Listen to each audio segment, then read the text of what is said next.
Forza Panino!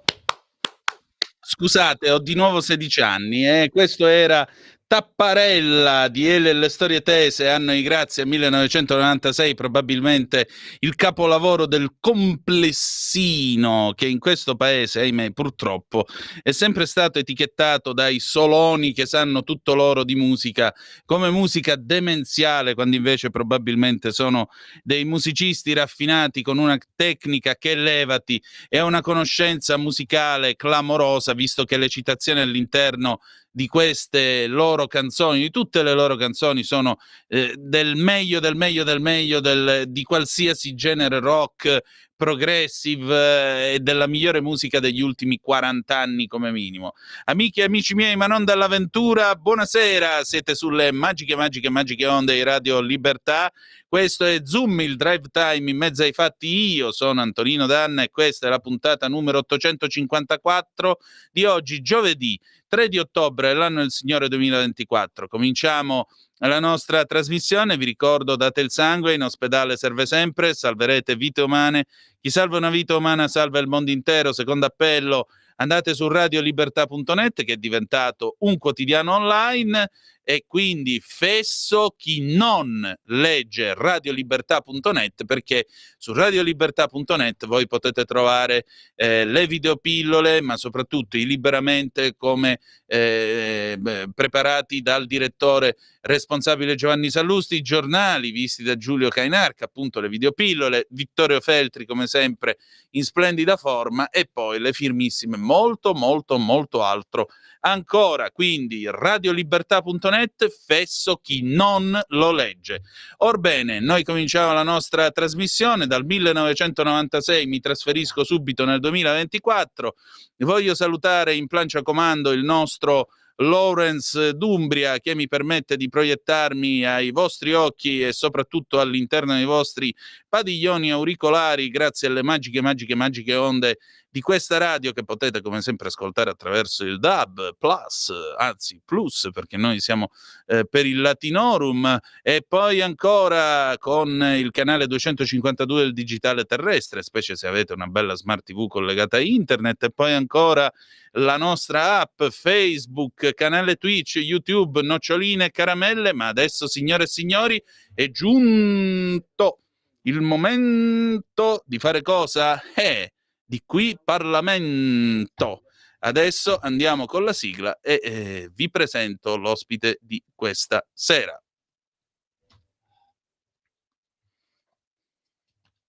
E allora io ho il piacere, vediamo un po' se ci siamo. Io ho il piacere tra poco di presentarvi l'ospite di questa sera, che stiamo un po' rocambolescamente acciuffando perché è in viaggio, e quindi quando si è in viaggio, viaggi a intemperie, come il disco di Ivan Graziani del 1980, grande disco tra l'altro. Ecco, ora dovremmo avercela fatta e quindi saremo in grado di entrare in collegamento con il senatore Massimo Garavaglia, che no? Ai ai ai ai ai, il telefono non ci aiuta questa sera. Ieri è bastato un chiodo a far saltare l'alta velocità in Italia, oggi basta un po' di maltempo e non riusciamo a entrare in comunicazione con il senatore Garavaglia. Vediamo un attimo se riusciamo a trovarlo. D'altronde lui veramente ce l'aveva detto che sarebbe stato in viaggio, per cui stiamo provando, e questo è il bello della diretta, come avrebbe detto Gianni Minà. Vediamo un po' se ce la facciamo. Se non ce la facciamo, intanto vi ricordo però quali sono le nostre coordinate, le coordinate a cui incrociamo: 340 670 9659.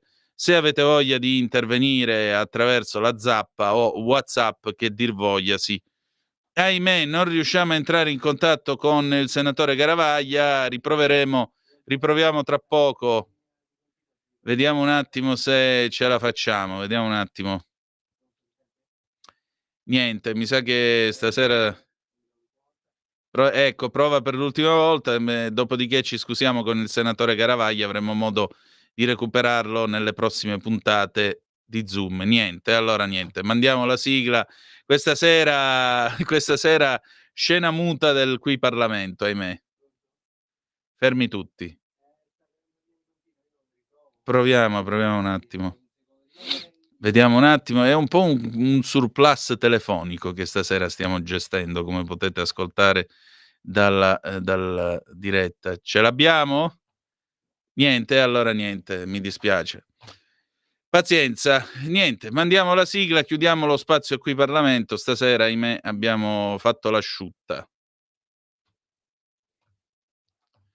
Ecco, questo me l'ha insegnato Slao Viviani, il comandante Slao, detto Franco Viviani, il papà del nostro Lorenzo Viviani. Quando si va a pesca e si torna a casa senza portare pesca nelle reti. Ce l'abbiamo adesso? No. Quando noi quando si va a pesca e le reti tornano senza niente, si dice che abbiamo fatto l'asciutta. Purtroppo stasera qui Parlamento ha fatto l'asciutta. Ci scusiamo con voi e con il senatore Garavaglia, ma avremo modo naturalmente, se va a San Dir, di recuperarlo.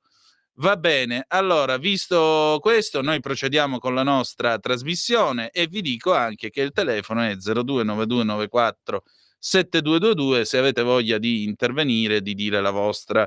Andiamo a vedere che cosa succede in questo vasto mondo prima che si compiano le 18:30 e irrompa Gabriella Ronza con il suo epos. Stasera si parla del senso di colpa e della vergogna, e poi l'ufficio cambi, un succosissimo ufficio cambi con il nostro Carlo Cambi in diretta, e poi vi preannuncio che alle 19:30 avremo il faccia a faccia con la collega Fiammetta Martegani da Tel Aviv. Io l'ho sentita stamattina alle 8 ora italiana, alle 9 in Israele, e abbiamo parlato della situazione corrente e soprattutto di come sono andate le cose in Israele con l'attacco iraniano. Quindi avremo modo di scoprire un pochettino com'è il mood della situazione, anche perché io voglio salutare i nostri amici ebrei che ci stanno ascoltando, i nostri amici di religione o di tradizione ebraica, perché oggi è Rosh Hashanah, è il capodanno,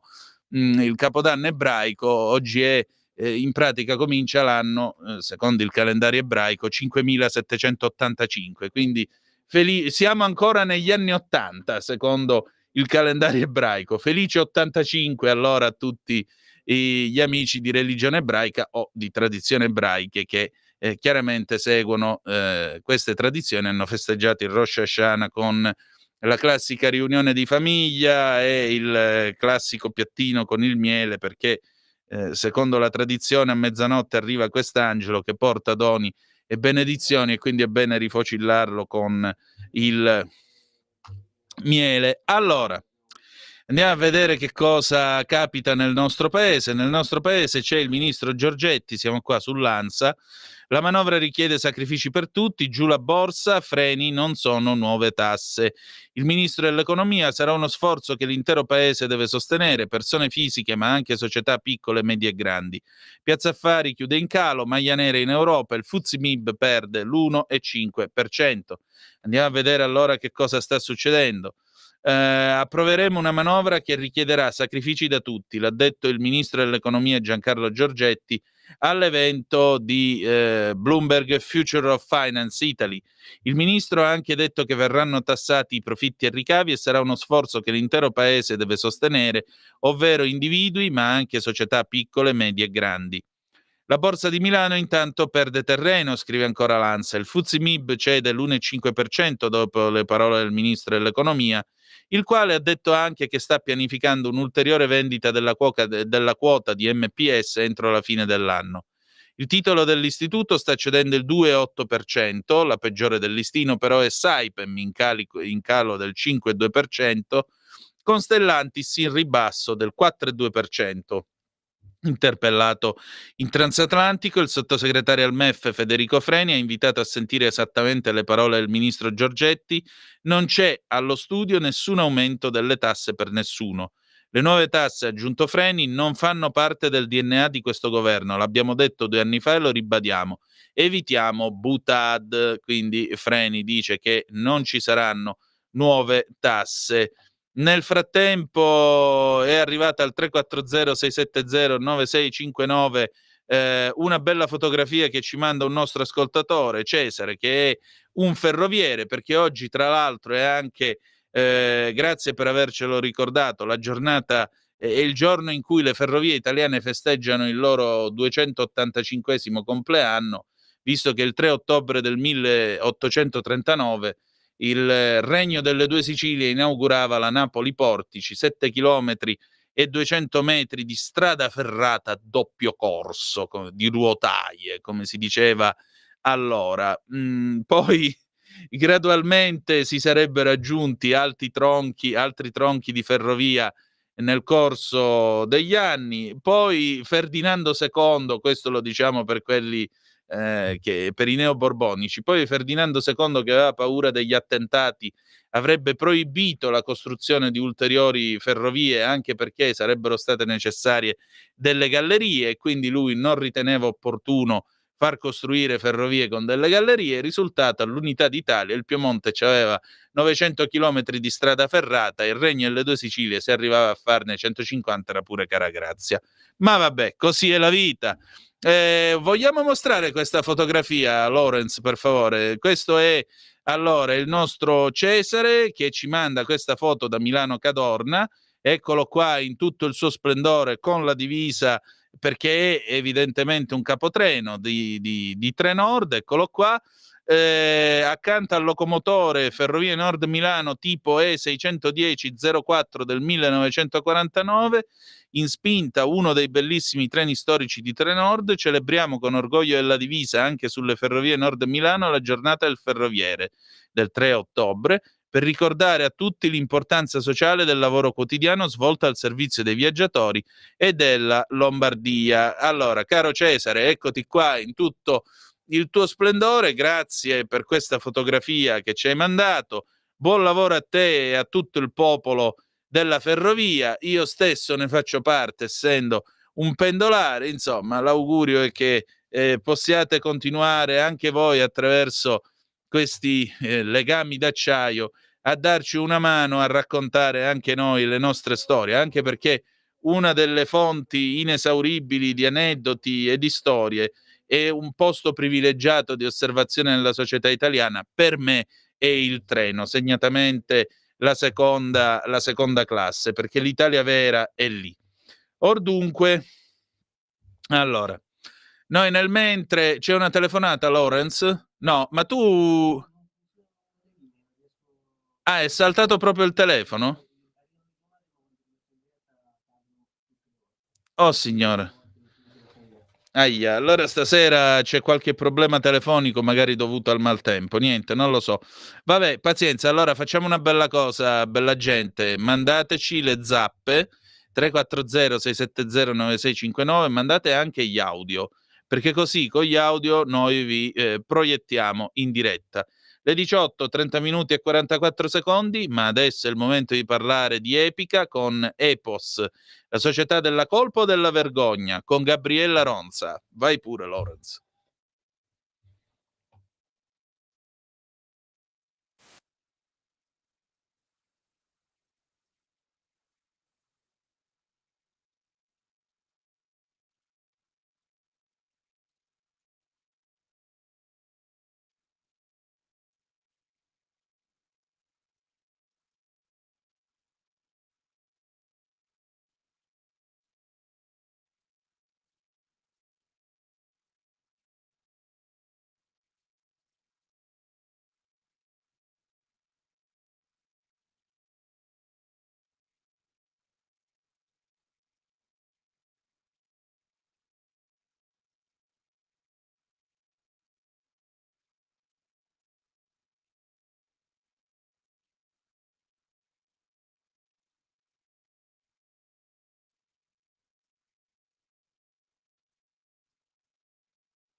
Canale 252. La tua radio.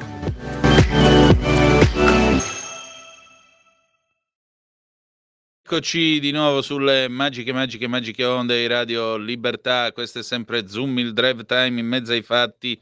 Antonino Danna al microfono con voi e si sono fatte le ore 18, 38 e 10 secondi, per cui se lui è pronto, se egli c'è, è il momento di aprire le porte dell'ufficio cambi con l'immenso, sua immensità, il gran maestro Carlo Cambi. Sigla.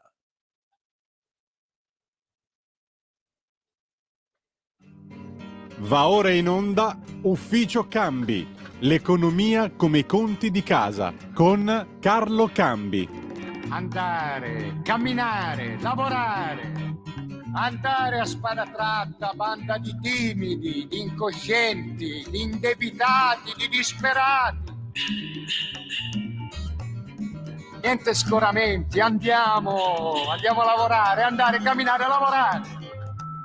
Il vino contro il petrolio.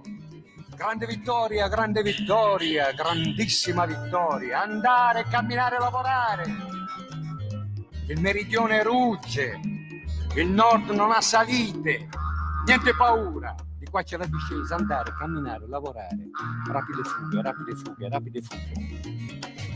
Andare, camminare, lavorare. I prepotenti tutti chiusi a chiave. I cani con i cani nei canili, le rose sui balconi, i gatti nei cortili. Andare, camminare, lavorare. Andare, camminare, lavorare.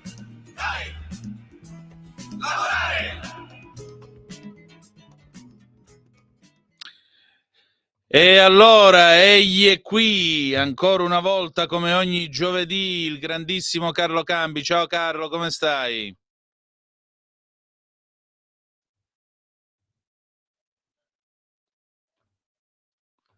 Come le foglie da... No, dai. No, dai, te prego Carlo, almeno tu non mi dire queste cose, ti prego veramente.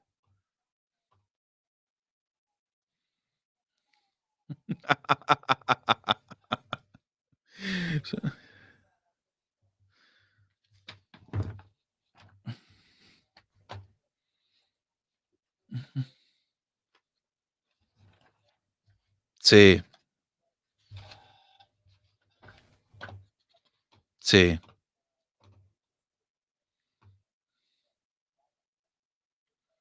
mm,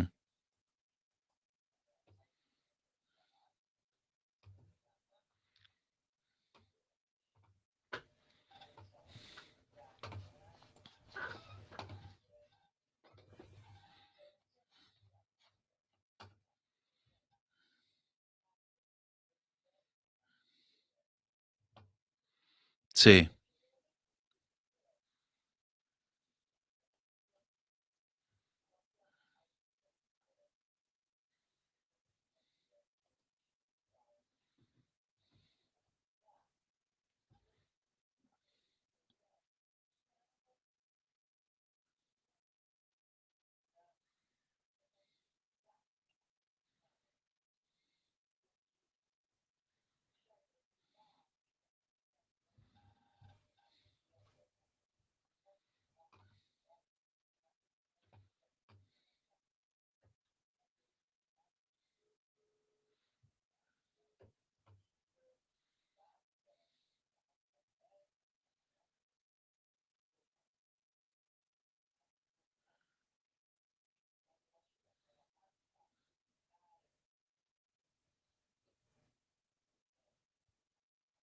sì,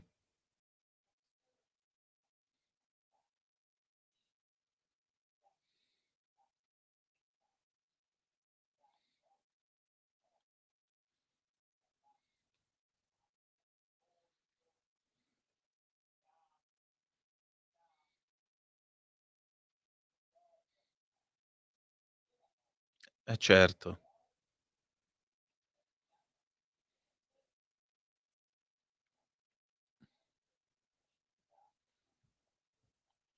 infatti,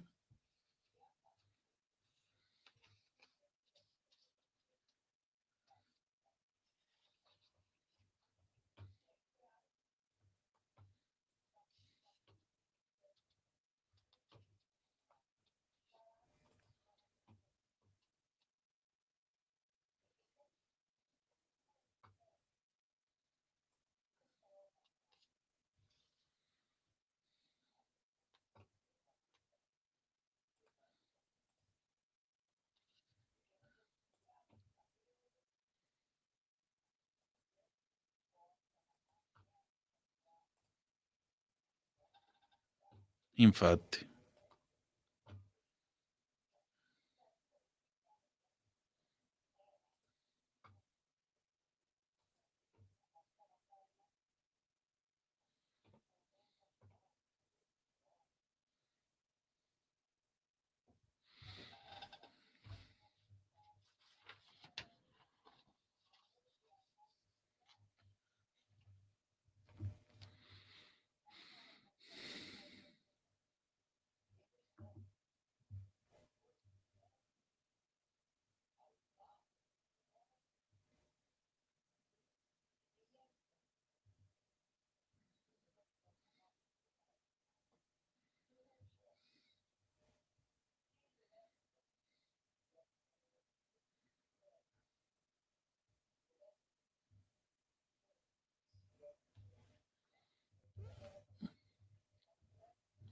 È vero,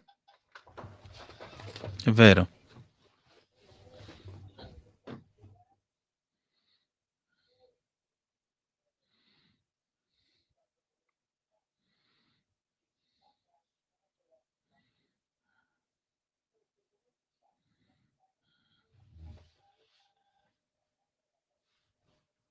Ah, che bella scena. E toglimi una curiosità, visto che lo spieghiamo per chi non è pratico delle tonnare.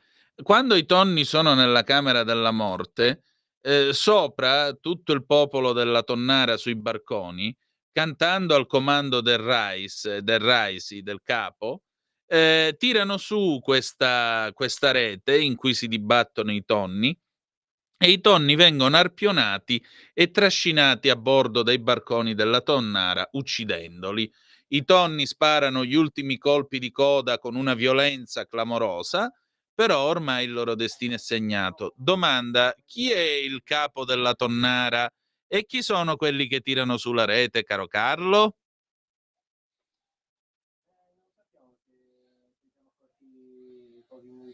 Mm.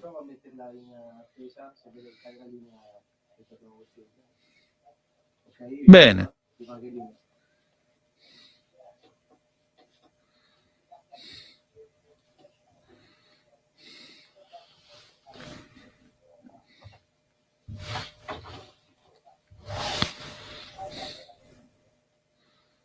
Abbiamo un ascoltatore in chiamata, sembra adesso rifunzionare l'idea. No, non lo è, e la cosa più drammatica è che non si possono trincerare dietro l'idea del vabbè, ma tanto sono dei privati, non hanno responsabilità. Le hanno e come? Le hanno e come? Mm, sì,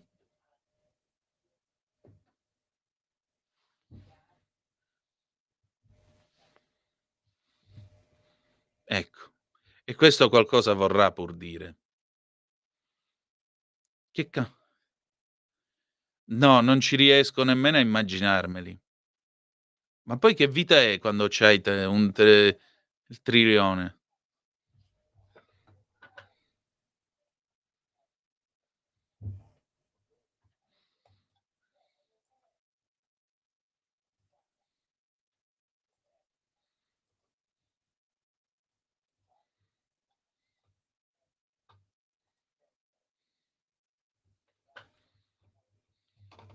Sì, sì, il grande dittatore. È vero,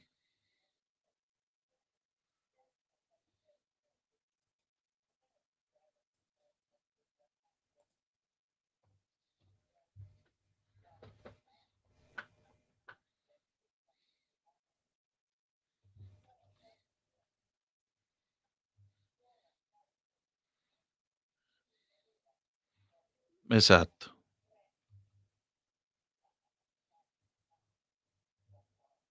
infatti.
Sì, pronto, chi è là?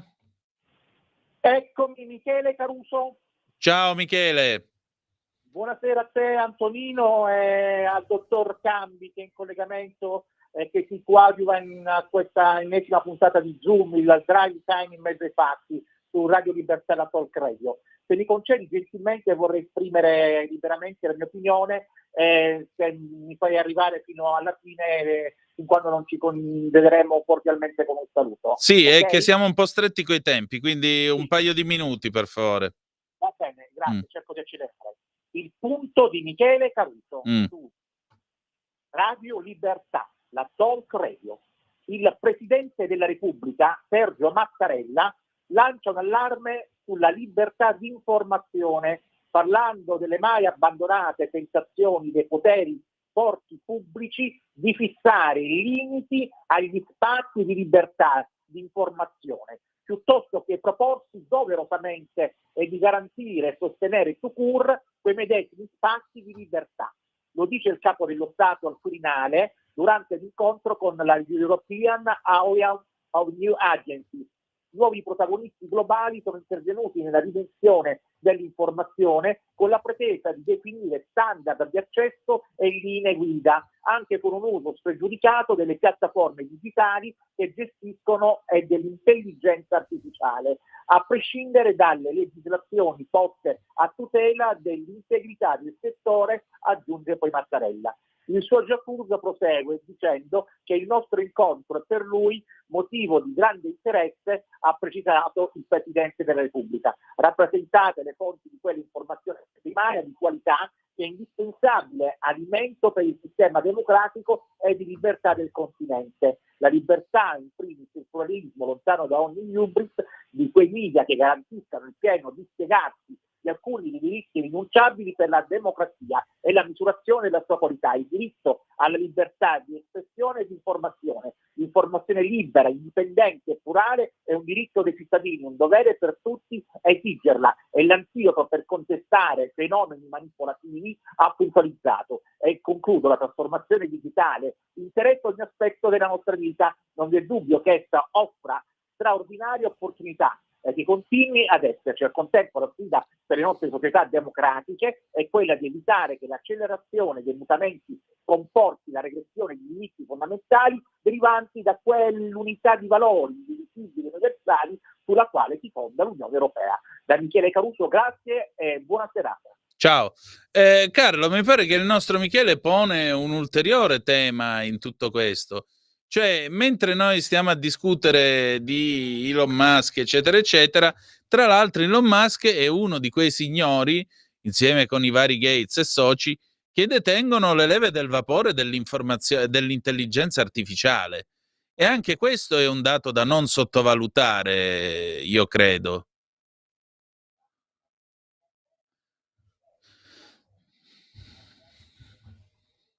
Mm.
Bella domanda.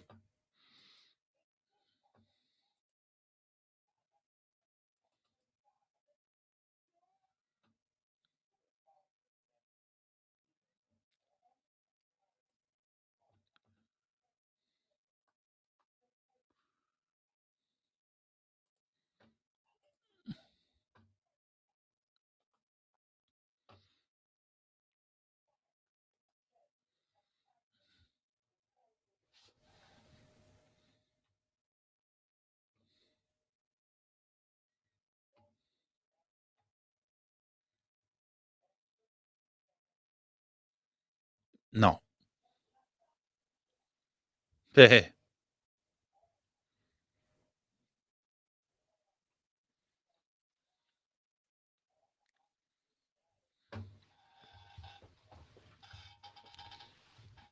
Era, come diceva Enzo Ferrari, un uomo che accoppiava a un'estrema sensibilità di guida un coraggio sovrumano, perché la famosa sbandata controllata era rischiare d'ammazzarsi a non saperla fare.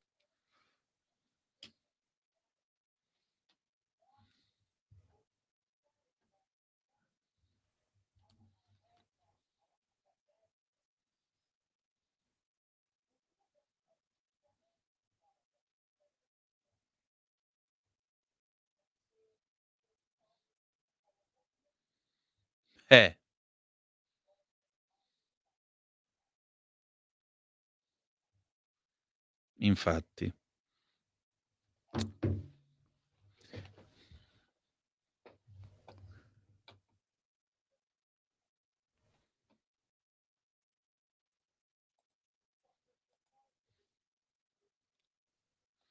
Esatto. Non sa improvvisare.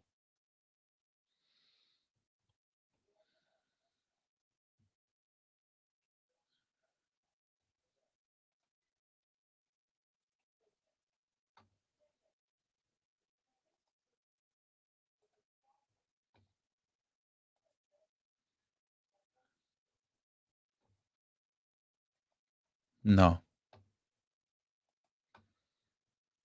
No.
Infatti.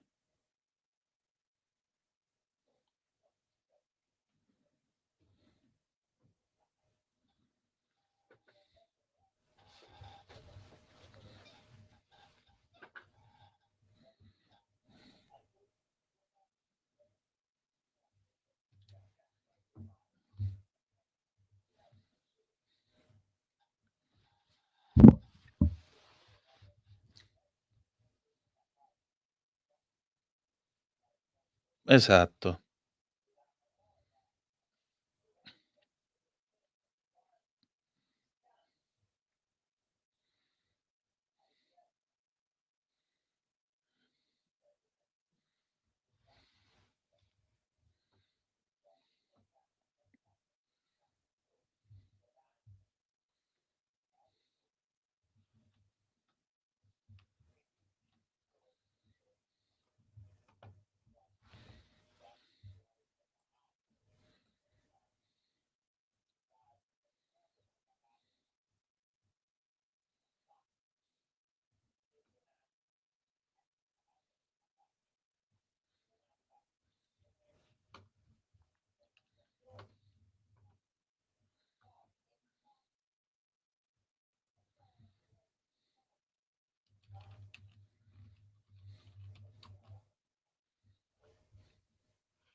No, i tonni devono fare un attimo di pausa e tornano subito dalla tonnara.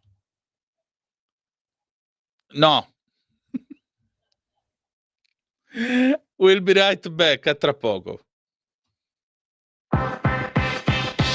Per interagire con Radio Libertà, inviaci un messaggio di testo, audio, video al nuovo numero dedicato a te 340 6709 659 340 6709 659. Rimani connesso con Radio Libertà, la tua radio.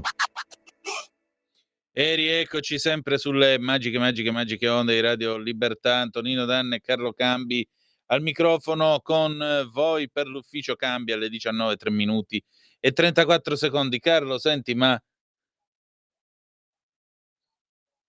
il microfono, precisiamolo. Volevo dire questo, Carlo, senti, in tutto questo, quindi Giorgetti dice queste cose, eccetera, eccetera, eccetera. Dopodiché stasera tra le varie notizie c'è il calo, l'ennesimo calo in borsa, anzi c'è il calo in borsa stasera di Stellantis.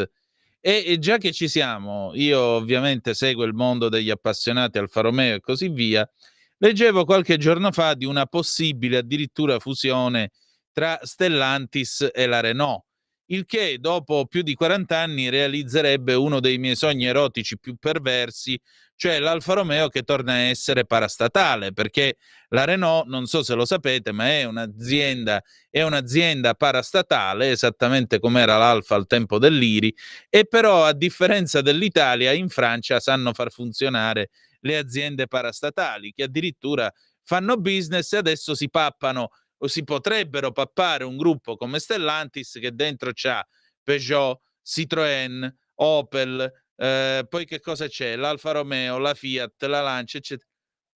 Cioè quelli si prendono un impero, anche per quanto in bassa fortuna o comunque in difficoltà o quello che vuoi, se questa cosa fosse vera. Ma che cacchio sta succedendo con Stellantis?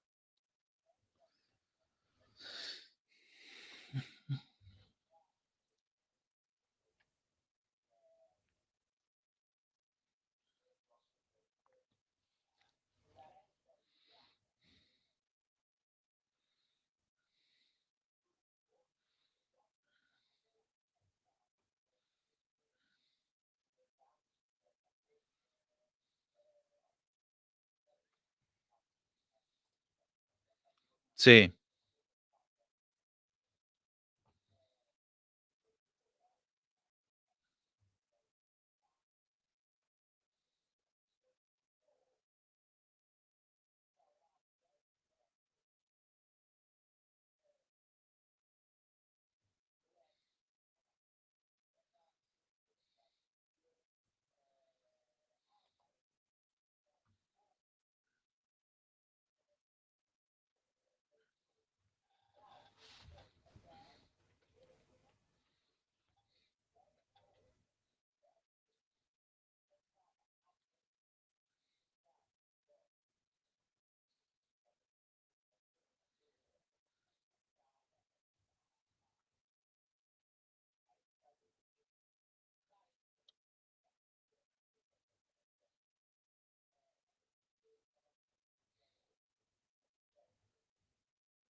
Sì. Ed è drammatico, drammatico.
Appunto.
E vabbè, giorno 5 tra l'altro, a proposito di tonni che si fanno fottere, giorno 5 tra l'altro avremo una manifestazione non autorizzata di, sostenitori di Hamas in questo paese, per cui di che cosa stiamo parlando?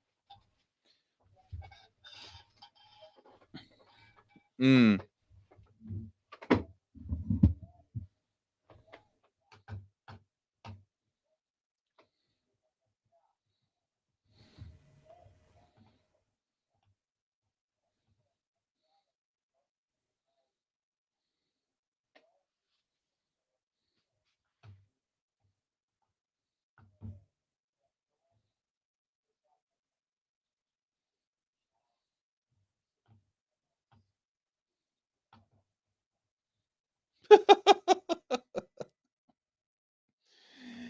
Carlo, dimmi.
Il famoso Gay Pride di Teheran.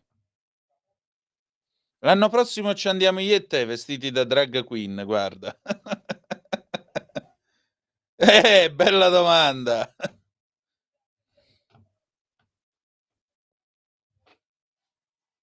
Però Carlo, qui gatti in tangenziale a parte, la BBC per esempio una decina di minuti fa diceva che oggi il petrolio è salito di un altro 5%, anche perché francamente io non l'ho capito molto il vecchio Joe che dice a Israele no, le basi nucleari non si toccano, il programma nucleare iraniano non si tocca. E io temo che questa... Sì, dimmi. O hai visto mai che si scoprisse che questo gliel'ha detto il vecchio Obama? Perché una decina e passa d'anni fa, quando Israele era pronto per andare a radergli al suolo i laboratori atomici, chiese a Obama le aerocisterne per rifornire i caccia in volo e Obama gli rispose che non esisteva proprio la cosa. E questo ha dato agli iraniani la possibilità di andare avanti. Questo ringraziamo il premio Nobel per la pace sulla fiducia Barack Hussein Obama. E ora?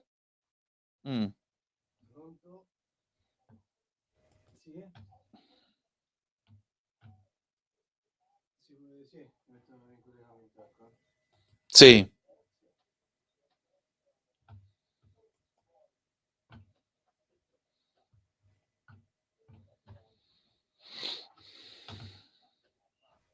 Sì.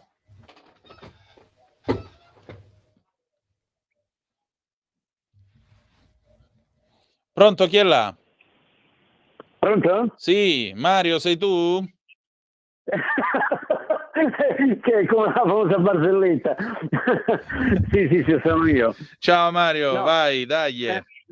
Volevo fare un'osservazione, l'ho accennato una volta, anche al mitico Carlo Cambi, e sul fatto lì degli spioni, no?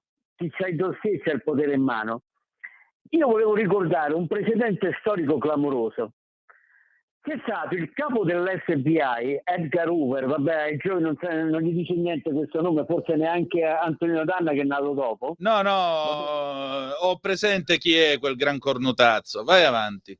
Che è stato capo dell'FBI per 50 anni consecutivi, ha visto 10 presidenti passare sotto di lui, va bene? E nessuno l'ha rimosso dal capo dell'FBI. E i poteri del presidente in America prevedono anche questo, che si può rimuovere il capo dell'FBI. Lo sai perché nessuno lo poteva rimuovere? Perché c'era dossier su tutti, era l'uomo più potente d'America, teneva i politici, uomini di Hollywood, della finanza e cose, tutti per le palle, va bene?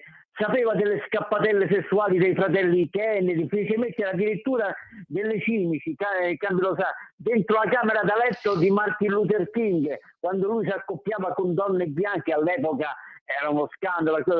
Quindi stiamo parlando il dossieraggio, Edgar Hoover, poi faceva il moralista, che si truccava da donna, si metteva le minigonne, le cose e faceva le orge gay.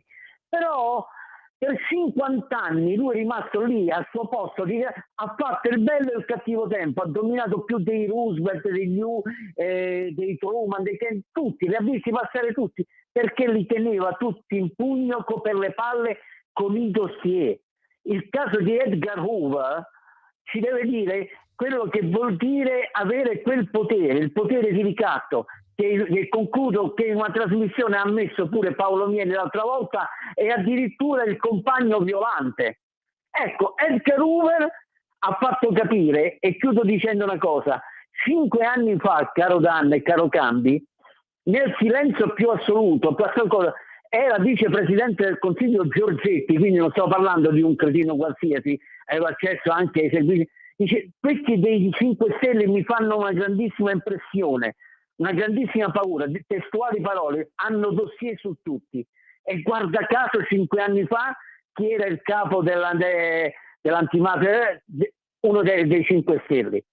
Allora passò nel silenzio più assoluto l'allarme di Giorgetti, ve lo ricordate o no? Vabbè, dite quello che volete. Una vostra indicazione, ditemi qualcosa. Carlo.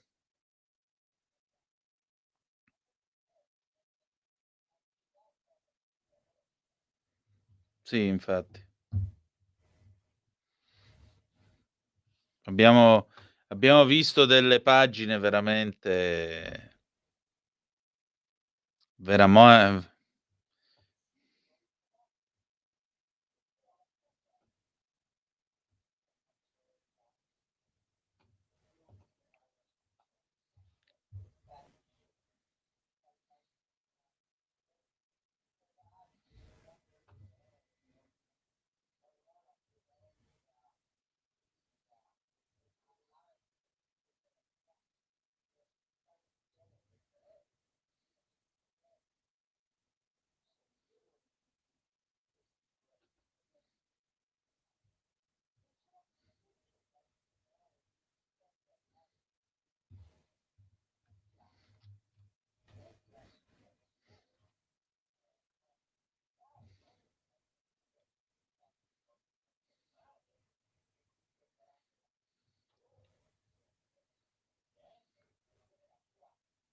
infatti.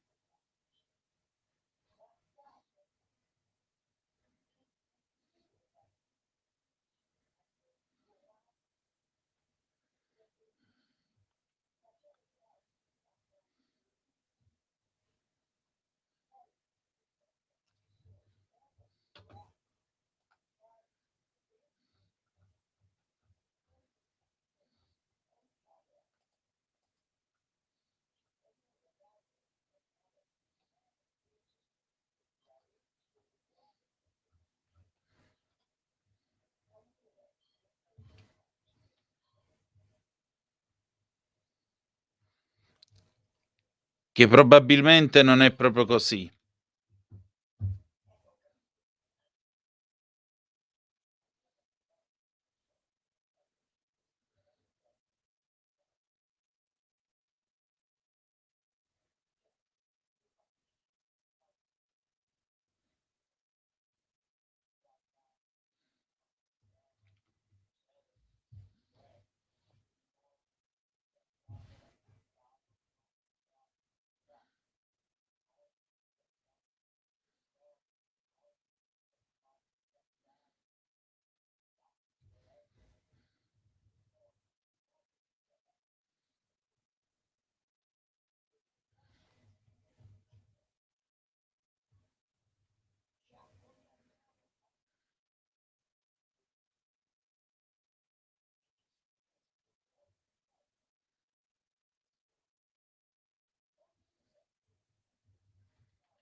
Ma dai.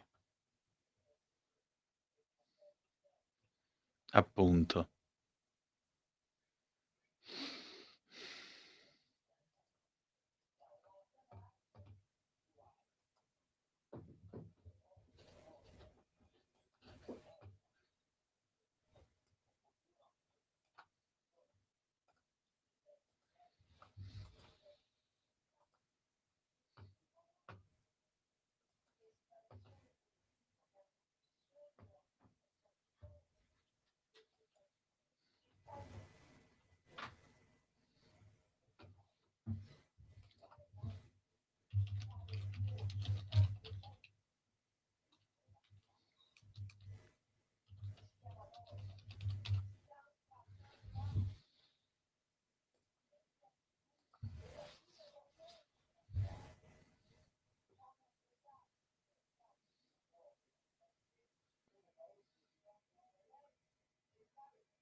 È immondo tutto questo.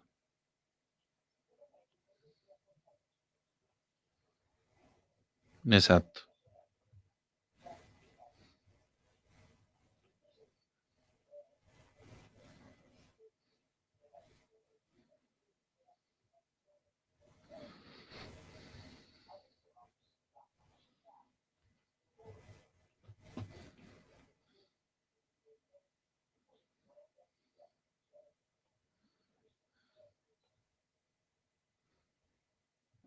Infatti.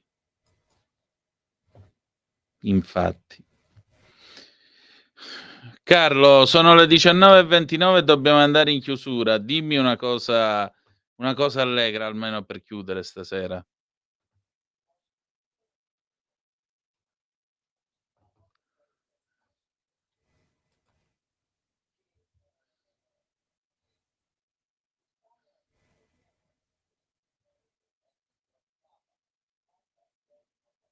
Bene.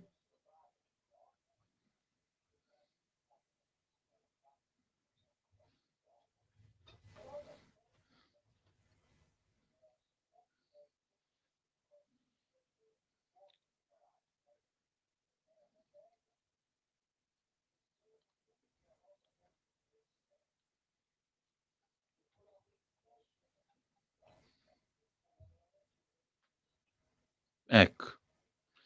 E questo mi sembra essenziale, direi. Mi sembra essenziale. Sì. Pare pure a me.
E meglio non si poteva dire. Grazie Carlo, come ogni giovedì.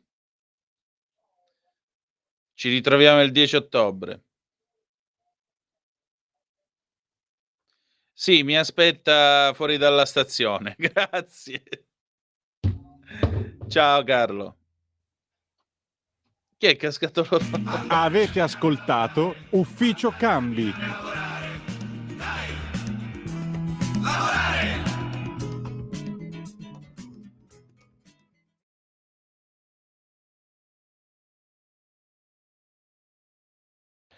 E allora, dopo la chiusura dell'ufficio cambi, le 19:32, e noi concludiamo allora la nostra trasmissione parlando di Israele. Parliamo di Israele, parliamo della situazione di un popolo, parliamo della situazione di una nazione che ieri appunto ha festeggiato il Capodanno ebraico, il Rosh Hashanah, e si trova davanti a un altro anno. Quello che è appena passato è stato un anno molto duro, molto difficile, un anno di guerra.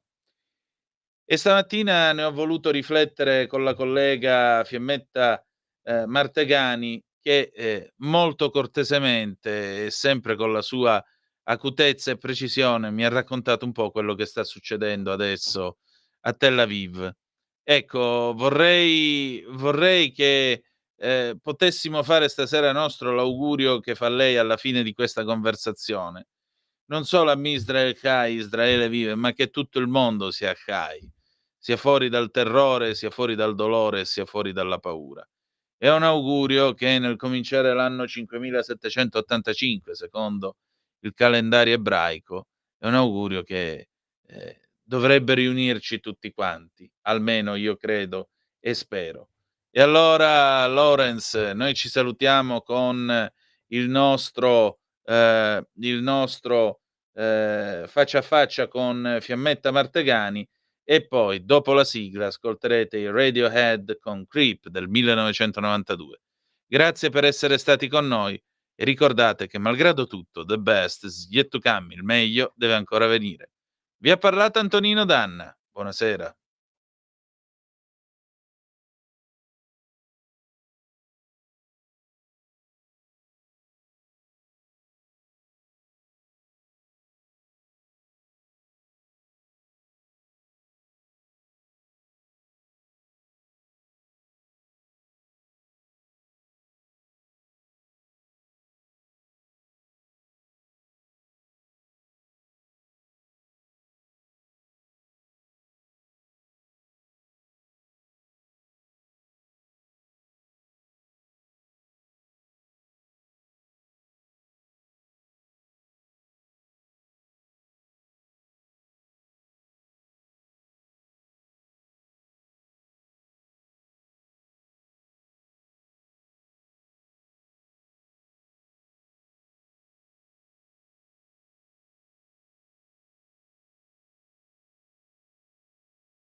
Unetta dell'autostrada in un sottopasso, però c'era un'atmosfera abbastanza calma, ecco, rispetto ai vari racconti di paura che io ricordo di chi si andava a mettere nei rifugi antiaerei in Italia. Erano racconti che faceva mia prozia, che era classe 1919, per cui sai, è chiaro che a me, in quanto occidentale che vengo da 80 anni di pace, anche la stessa idea di dire andiamo a cercare un rifugio è qualcosa che sa di bianco e nero. Invece voi lo vivete a colori. Come sono andate le cose? Sì, noi lo viviamo a colori perché ci siamo un po' abituati. Banalmente io vivo in Israele dal 2009, quindi non sono mai 15 anni, e dal 2012 cioè i missili in Israele arrivano dal 2007, cioè da quando è stata la vittoria di Hamas a Gaza, però diciamo, fino al 2012 si limitavano ad arrivare nel territorio limitrofo alla striscia di Gaza, quindi tutta la zona dei kibbutz che sono stati colpiti il 7 ottobre. Sì. Dal 2012 hanno iniziato ad arrivare i missili da ampio raggio su tutto il centro di Israele, adesso scusate, poi mi sono dimenticato di dire questa cosa cruciale, che al nord invece i missili di Hezbollah arrivavano già nel 2006, ragione per cui c'è stata appunto la seconda guerra di Gaza. Però tutto questo per dire che gli israeliani sono assolutamente abituati purtroppo a convivere con i missili, per cui quando tu dicevi il coraggio delle persone, in realtà non è coraggio, è che non c'è alternativa, e quindi tutti sanno già cosa fare, cioè appunto chi è in macchina sa che si deve scendere dalla macchina e sdraiarsi per terra, chi è in casa o ha di solito un bunker in casa, o di solito c'è un bunker molto grande sotto gli appartamenti in condivisione, o purtroppo c'è chi non ce l'ha né in casa né nell'appartamento e deve proprio uscire e andare nel bunker più vicino. In ogni quartiere comunque c'è un bunker di solito. Il problema è che il tempo per raggiungerlo non è così tanto. Più si avvicina al confine, non importa se a sud vicino alla striscia di Gaza o a nord vicino al Libano, meno sono i secondi a disposizione. Stiamo parlando di 15 secondi a disposizione per chi vive al nord e chi vive al sud. Chi come me fortunatamente vive al centro di Israele, quindi se vogliamo è la zona più lontana da raggiungere, ha 1 minuto e mezzo che per quanto possa sembrare tantissimo rispetto ai 15 secondi non è così tanto, soprattutto se ti trovi, come era nel mio caso l'altro giorno, in macchina, e quindi si molla la macchina, ci si sdraia per terra. Io sono stata molto, molto fortunata, mi sono trovata di fronte per caso ad un'abitazione, sono entrata e chi abitava in questo condominio mi ha ospitato ovviamente nel bunker sotterraneo in condivisione, e ho passato più o meno mezz'ora lì, perché l'attacco su tutto Israele da nord a sud, come forse avrete visto anche dalle mappe che venivano fornite, è durato interamente mezz'ora.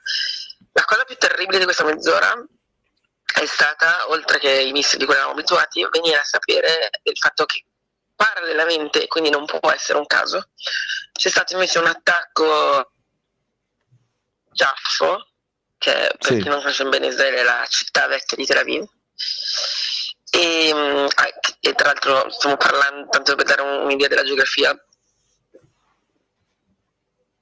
figlio va in una scuola, tra l'altro una scuola speciale in cristiani, e studiano tutti insieme inglese, ebraico e arabo, e la sua scuola si trova a Jaffa, quindi io tutti i giorni porto mio figlio a scuola, e il punto in cui c'è stato l'attentato è un punto da cui io passo tutti i giorni. Chi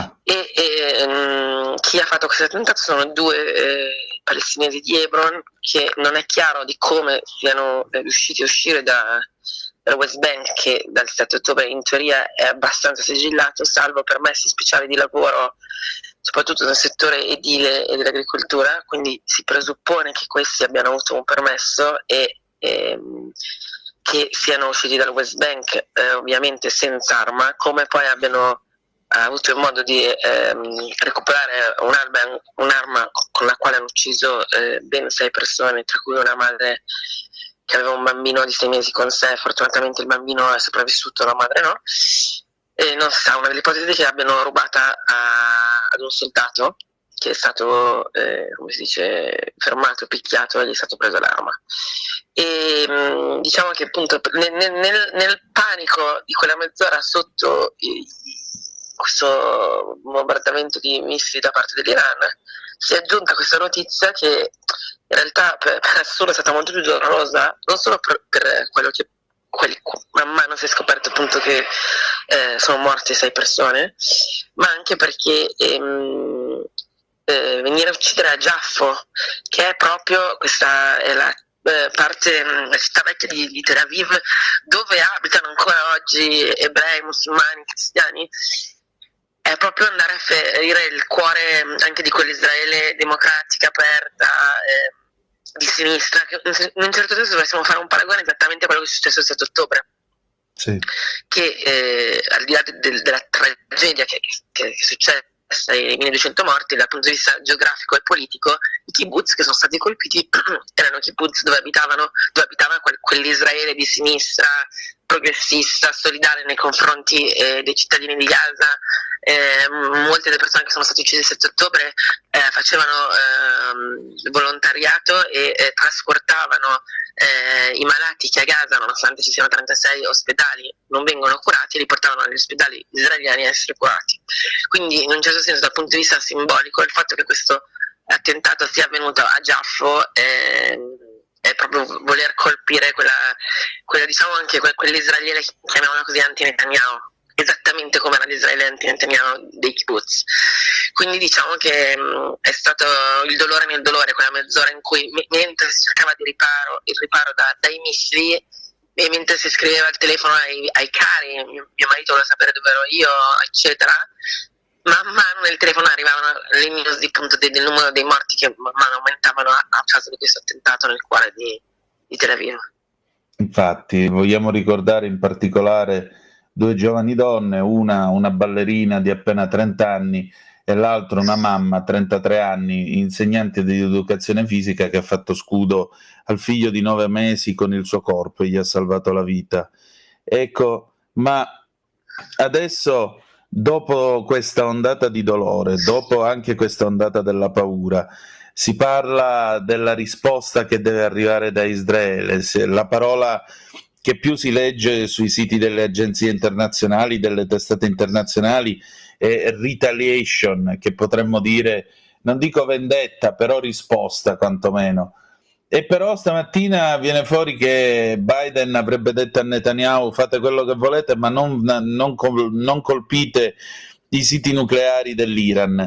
Adesso che succede? Allora, io non ho la palla di cristallo e non sono come si dice, questa domanda, cioè posso rispondere a questa domanda pensando a quello che presumibilmente potrebbe succedere, sì. E che secondo me non è necessariamente legato alla richiesta di Biden, ma al fatto che, essendo Israele entrato fisicamente con le truppe in Libano in realtà la sera prima dell'attacco da parte dell'Iran, in questo momento l'esercito è talmente impegnato sul fronte del Libano che intervenire in Iran sarebbe, dal mio punto di vista personale, innanzitutto una perdita di tempo e di energie che ci sono a stento, perché non dimentichiamoci che da un lato l'esercito è entrato in Libano, ma dall'altro lato abbiamo ancora l'esercito a Gaza, dove la guerra non è affatto finita. Sì. Quindi ci sono già 2 fronti. Rispondere su un terzo fronte, dal mio punto di vista, sarebbe in parte inutile, anche perché di fatto quello che Israele sta facendo ora in Libano è distruggere l'arsenale militare che tecnicamente è stato messo in piedi da Hezbollah, ma con i soldi e la testa dell'Iran. Quindi di fatto entrare in Libano è già dare un segnale all'Iran, ragione per cui non è un caso dal mio punto di vista che l'attacco missilistico è avvenuto esattamente 24 ore dopo che Israele era entrato con le truppe in Libano. Quindi diciamo che c'è già stata la botta risposta dal mio punto di vista, però posso sbagliarmi. Senti, oggi è il 3 di ottobre, mancano 4 giorni, sarà passato un anno. Insomma, noi in altre conversazioni, tu mi hai raccontato quello che pesa anche a livello, diciamo così, umano, psicologico, su tutta una popolazione, il fatto che ci si svegli ogni mattina e si dica è stato un incubo, e poi ci si renda conto che invece l'incubo continua. Dopo un anno, com'è Israele? Soprattutto, cos'è Israele?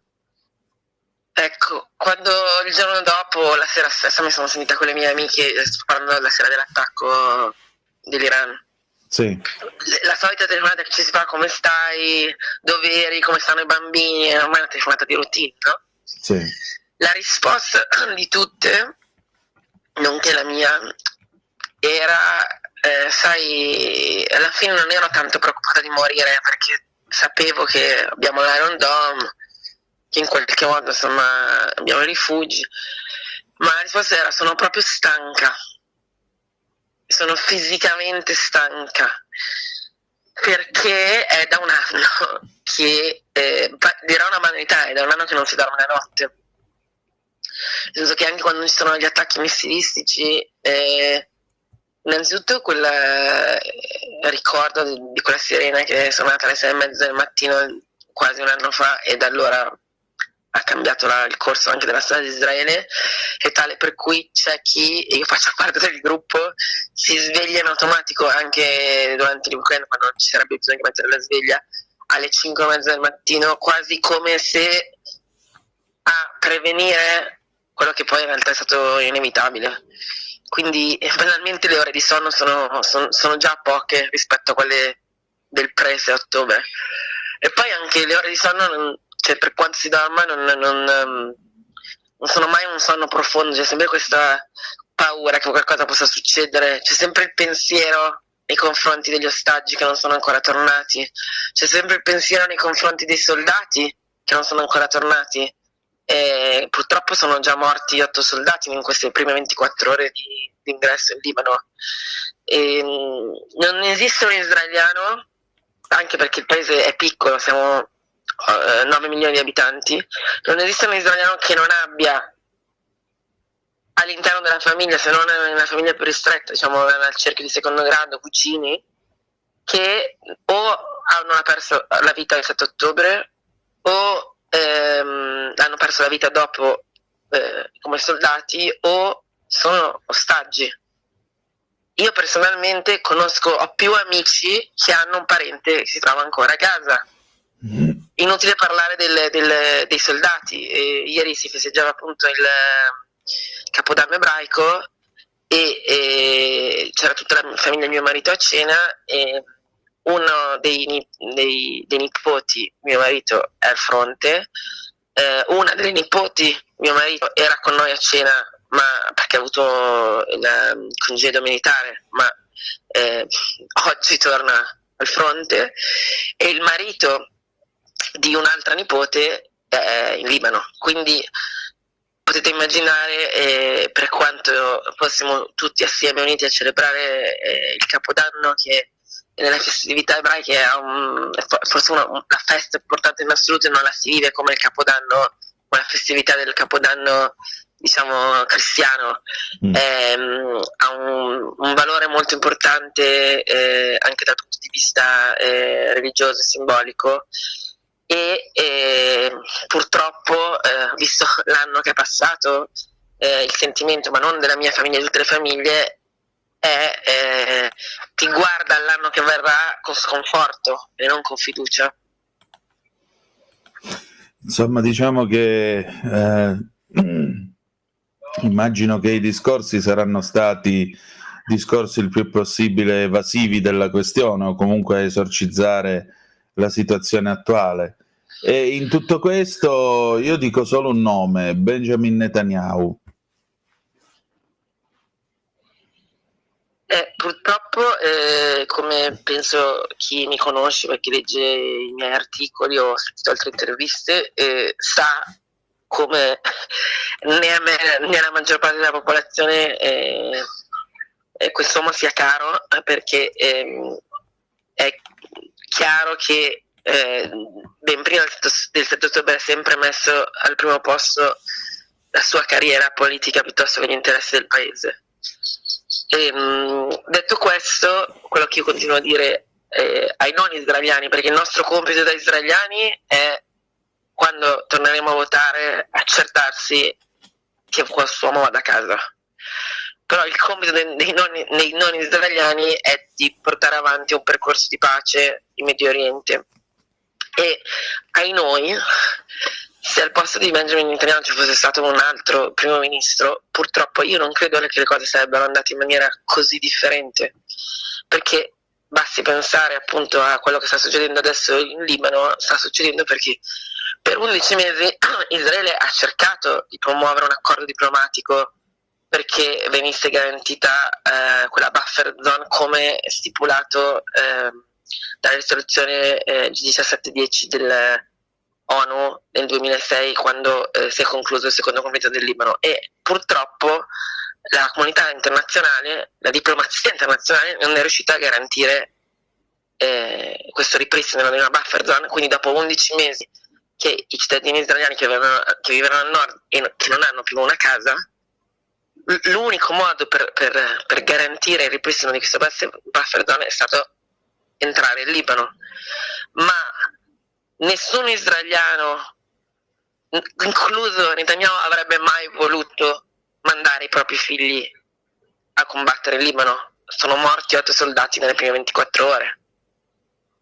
Infatti. Quindi laddove purtroppo dal punto di vista della diplomazia per garantire agli israeliani di vivere una vita normale subentra l'impiego della forza dell'esercito israeliano, che è l'unico esercito che è da 76 anni che cerca di difendere il proprio paese. Fiammetta, senti, per chiudere la nostra conversazione, ringraziandoti del tuo tempo come sempre e soprattutto della tua estrema lucidità malgrado l'incubo appunto che Israele attraversa, quello che ti vorrei dire è questo: giorno 5 qui in Italia ci sarà una grande manifestazione non autorizzata dei Propal, gente che ha propagandato questo raduno come ricordo, commemorazione della rivoluzione cominciata il 7 di ottobre. Insomma, è passato un anno, ma gli antisemiti continuano a farsi sentire. Ma perché questo cancro continua a diffondersi nell'Occidente, secondo te? Sarebbe veramente bello che qualcuno riuscisse a trovare una risposta a una domanda che appunto risale a ben prima del 7 ottobre. Quello che mi verrebbe da dire è che al di là dell'antisemitismo, che questo, che come sappiamo è un fenomeno millenario, ma per quanto riguarda in particolar modo Israele, anche perché ricordiamoci che Israele non è solo lo stato degli ebrei, è lo stato degli ebrei, dei musulmani, dei cristiani, dei drusi, dei cercassi, e la lista continua. Quindi l'odio verso Israele è un odio nei confronti di una democrazia multietnica e multireligiosa, non è solo l'odio nei confronti degli ebrei. E dal mio punto di vista, chi odia Israele odia Israele proprio per questo multiculturalismo, per questa multietnicità. Se io uso spesso il paragone del conflitto nei Balcani, quando in particolar modo Sarajevo venne messa a ferro e fuoco, sì. Perché Sarajevo e non altre città dei Balcani? Perché Sarajevo rappresentava veramente nel suo piccolo la New York dei Balcani, dove in ogni famiglia era normale avere una mamma bosniaca, un papà serbo, lo zio croato, e nella stessa casa si festeggiavano si celebravano sia la religione musulmana che quella cristiana cattolica e quella cristiana ortodossa. Quindi, siccome Sarajevo incarnava tutti questi valori e la possibilità di convivenza tra popoli, in quanto tale doveva essere distrutta. E così è stato. 25 anni dopo, anzi ormai 30, lo stesso tipo di modello culturale è quello che viene proposto da Israele, soprattutto all'interno di uno scenario, cioè quello del Medio Oriente, dove la direzione è opposta, cioè non soltanto l'Islam, ma l'Islam radicale. Quindi il fatto che in questa area geografica sempre più estremista ci sia questa piccola isola felice dove, appunto, come dicevo all'inizio, il mio bambino studia a scuola con bambini ebrei, musulmani, cristiani di tutto il mondo che parlano ebraico, arabo e inglese, è qualcosa che perché potrebbe portare alla democrazia in Medio Oriente, e quindi in quanto tale va sradicato. Perché mai l'Iran, che non c'è nemmeno un conflitto territoriale tra Israele e Iran come potrebbe esserci tra Israele e il popolo palestinese? Perché l'Iran interessa così tanto distruggere Israele, che è distante 4.000 km? Per i valori che rappresenta, mentre a Teheran si impiccano per strada gli omosessuali. Sì, o pestano le donne o pestano le donne del mondo a cui partecipano omosessuali di tutto il mondo. Infatti. Quindi io credo che qualcosa di più dell'antisemitismo è distruggere questo germo della democrazia all'interno di un'area regionale dove invece l'estremismo diventa sempre di più, e tra l'altro espande i propri territori, perché uno degli scopi dell'Islam radicale è anche quello di raggiungere, e lo sta già facendo, l'Europa e altri luoghi del mondo. Ecco, allora a maggior ragione invece speriamo che tutto questo non accada, e ancora una volta anche in questo Capodanno ebraico vorrei che fosse un augurio. Lo so che tu mi dirai che dovrebbe essere tutto ok, Ma Am Israel Chai, Israele vive. Sì, allora come ci eravamo salutati l'ultima volta, ribadisco, Am Israel Chai, ma che tutto il mondo possa trovare la pace al più presto. Grazie.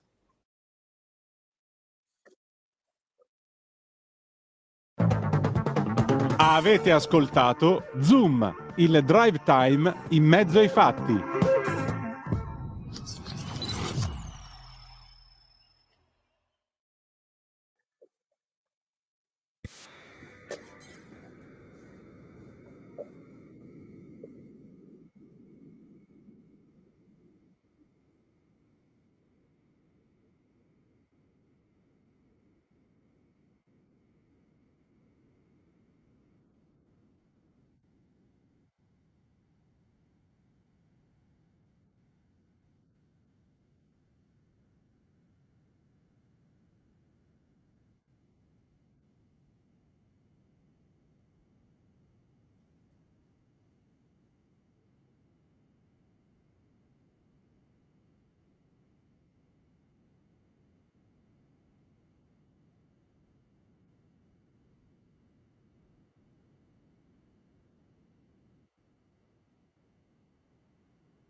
Stai ascoltando Radio Libertà. la tua voce libera, senza filtri né censura. La tua radio.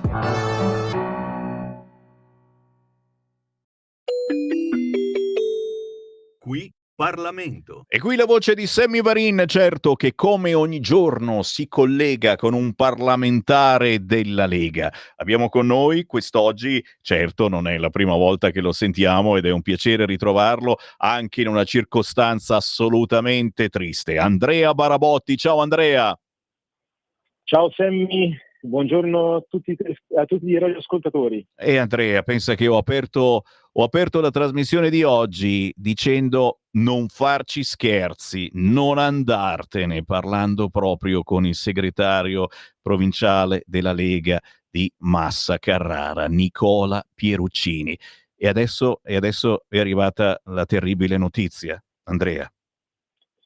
Sì, purtroppo sono stato indeciso addirittura se collegarmi quest'oggi, ma era giusto farlo per ricordare un grande leghista, un grande segretario provinciale che ci ha condotto con la sua determinazione a grandi risultati in provincia di Massa Carrara. Abbiamo vinto il comune di Massa recentemente, il nostro capoluogo, abbiamo segnato i migliori risultati della Toscana sotto la sua guida nelle ultime elezioni politiche e quindi le europee.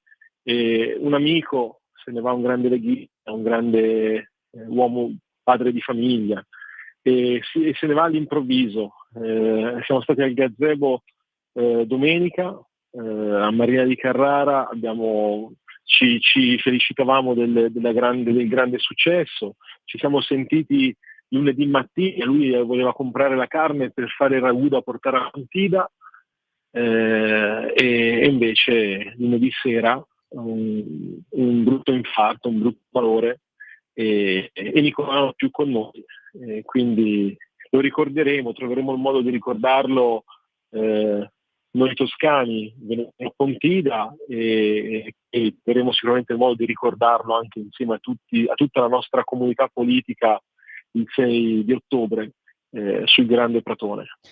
Qui ragazzi parliamo di persone che hanno portato avanti una politica assolutamente controcorrente, parliamo della Toscana, signori, dove essere leghista fino a un po' di anni fa ti guardavano decisamente male, come se fossi un appestato. Poi pian piano abbiamo fatto buona politica, abbiamo spiegato che cos'è la Lega a tanta gente che si trovava male nella propria terra, perché fino a un po' di decine di anni fa la sinistra governava anche bene, poi non è stata più sinistra e ha pensato ad altri business, e quindi certo la Lega ha fatto capire che c'era un'altra politica, un'altra buona politica che poteva fare qualcosa, certo i miracoli purtroppo no, per i cittadini, e Nicola Pieruccini è stato uno di noi, di quelli che ha raccontato, ha parlato, ha rappresentato la buona politica della Lega con un coraggio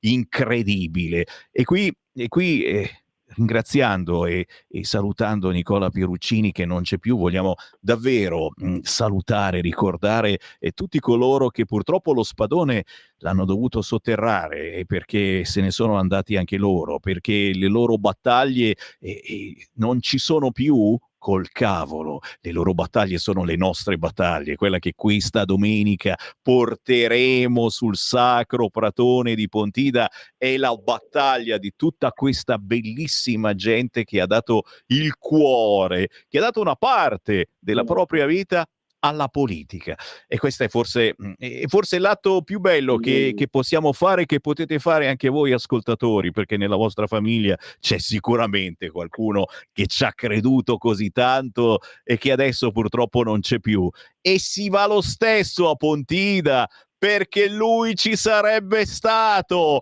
perché lui ti direbbe ci devi andare. È vero è vero Barabotti, dai, è vero. A maggior ragione, e devo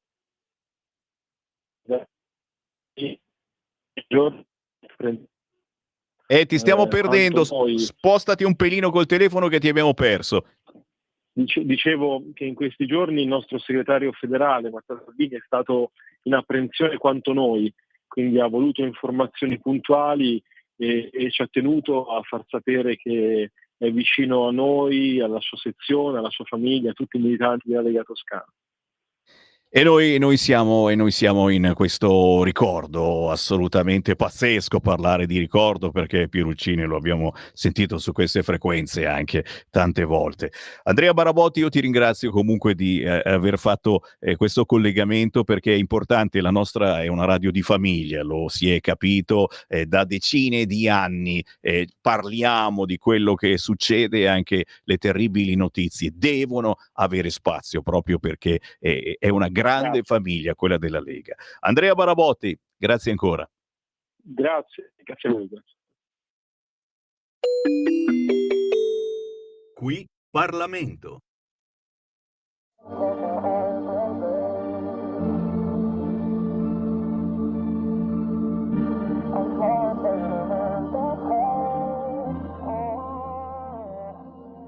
Una biglia rotola sul pavimento, riesco a sentire i tuoi passi, le foglie spostate dal vento. Mi sento un pesce in fondo al mare, sento che chiami il mio nome ma io non riesco a parlare. Succede ogni volta, ti prego non stare lì a guardare, perché quando mi guardi il mondo inizia a girare come una bussola che non trova la sua direzione, e so per certo che la mia punterebbe su di te, ma ora non mi guardare, perché quando mi guardi il mondo inizia a girare come una bussola che non trova la sua direzione, e so per certo che la mia punterebbe su di te, ma ora non mi guardare, perché tu non vedresti me. Una porta sbatte, cado nei quadri dalla parete, per terra pezzi di vetro, pezzi di cuore, mi chiedi di tornare, non riesco a dirti no, perché non posso fare a meno di te. Quando il mondo tornerà colore colori, allora tornerò io da te, perché sei importante per me. Quando il mondo tornerà a colori, allora mi ritroverò e sarò io il mio nord. Tornerò ad essere quello che ero prima con te.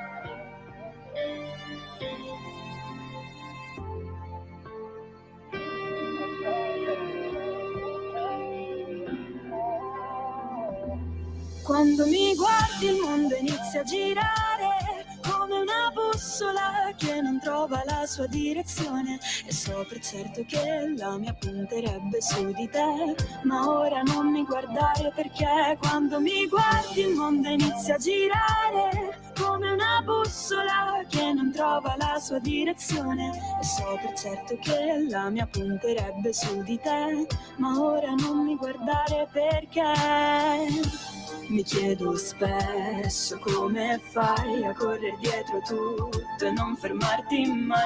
Lascio la porta aperta ma ti prego aspetta ad entrare, perché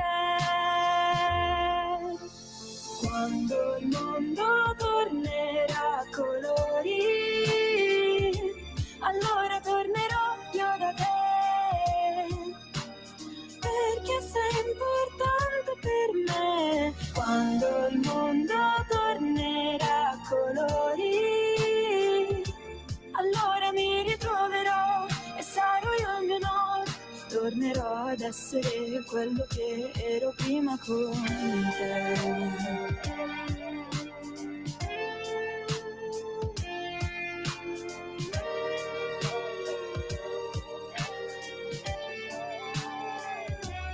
Quando mi guardi il mondo inizia a girare come una bussola che non trova la sua direzione, e so per certo che la mia punterebbe su di te, ma ora non mi guardare perché quando mi guardi il mondo inizia a girare come una bussola che non trova la sua direzione, e so per certo che la mia punterebbe su di te, ma ora non mi guardare perché musica consolatrice, proprio così. Pensate che ha soltanto 17 anni questa ragazza, si chiama Corinna, scritto con la Y, c'è venuta a trovare l'altra settimana, a soli 17 anni è arrivata seconda alla finale del Cantabrianza, storico concorso lombardo. Brava Corinna, scritta con la Y, la canzone si intitola Spazio, la trovate su tutti gli store digitali ma soprattutto su YouTube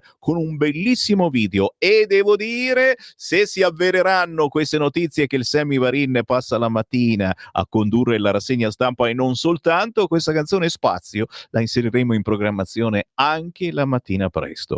Siamo alle 14:13 minuti primi, sta per arrivare il prossimo ospite, ma prima fammi vedere questa, le più belle frasi di Osho Palmaroli, che mette questa simpatica vignetta dei dirigenti israeliani che dicono: capo, l'Iran ci sta attaccando, e l'altro: ne parliamo dopo, mo c'è sta Conte che sta di che il campo largo è finito, e stanno guardando in televisione Conte che dice che il campo largo è finito, e noi cosa dobbiamo dire? Ci dispiace che sia finito il campo largo, se ci dispiace. Focus Emilia Romagna. Va ora in onda Focus Emilia Romagna.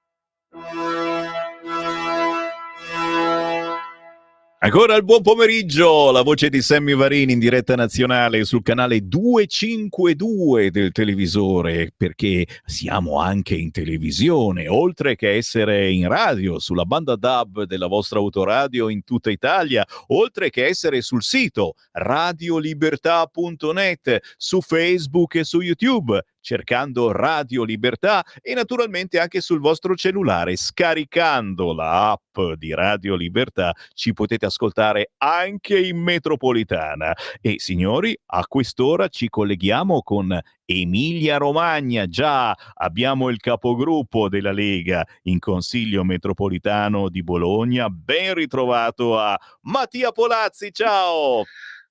Ciao Sammy, ciao a tutti gli ascoltatori, grazie, è sempre un piacere. E certo, anche perché io già mi immagino, te lo vedi arrivare da lontano e si nota il Mattia Polazzi appena allo stand di Radio Libertà questa domenica sul Sacro Pratone di Pontida, ci verrai a trovare anche quest'anno. Ma assolutamente sì, è immancabile, ormai sono tanti anni che facciamo questo raduno ed è fondamentale esserci, quindi anche quest'anno passerò a salutarti e trovare tutti i ragazzi di Radio Libertà. Grazie. Senti, ma che Pontida sarà quest'anno? Perché ci sono tante novità e tanti ospiti ancora di più, quelli importanti, internazionali. Perché venire a Pontida questa domenica? E ricordiamo, ci sono pullman da ogni parte d'Italia, anche da Bologna città, che questa domenica mattina presto partono e vi portano a Pontida in provincia di Bergamo, ed è anche scusate, un viaggio carino, perché alla fine si sta insieme, si parla di politica, si canta, si balla. Io non so cosa fate poi sul pullman, perché vengo la mattina presto in auto, ma soprattutto, signori, ci si ritrova in questo pratone gigantesco da tutta Italia, parlando tante lingue, tanti dialetti diversi. Ognuno porta i suoi prodotti, perché ci sono stand di ogni regione d'Italia e c'è un ottimismo politico, cioè nonostante tutto siamo ancora ottimisti e pensiamo che esista una buona politica. Le persone con cui hai parlato in queste settimane, Mattia Polazzi, cosa gli hai detto? Perché venire a Pontida questa domenica? Ma guarda, venire a Pontida è sempre per me un ritorno, diciamo, alle origini di quello che per cui è nata la Lega, e quindi è un momento di unità, di fraternità, con cui condividere con tutti i popoli d'Italia che vengono a Pontida e si ritrovano per chiedere e urlare una cosa sola: libertà, come questa radio.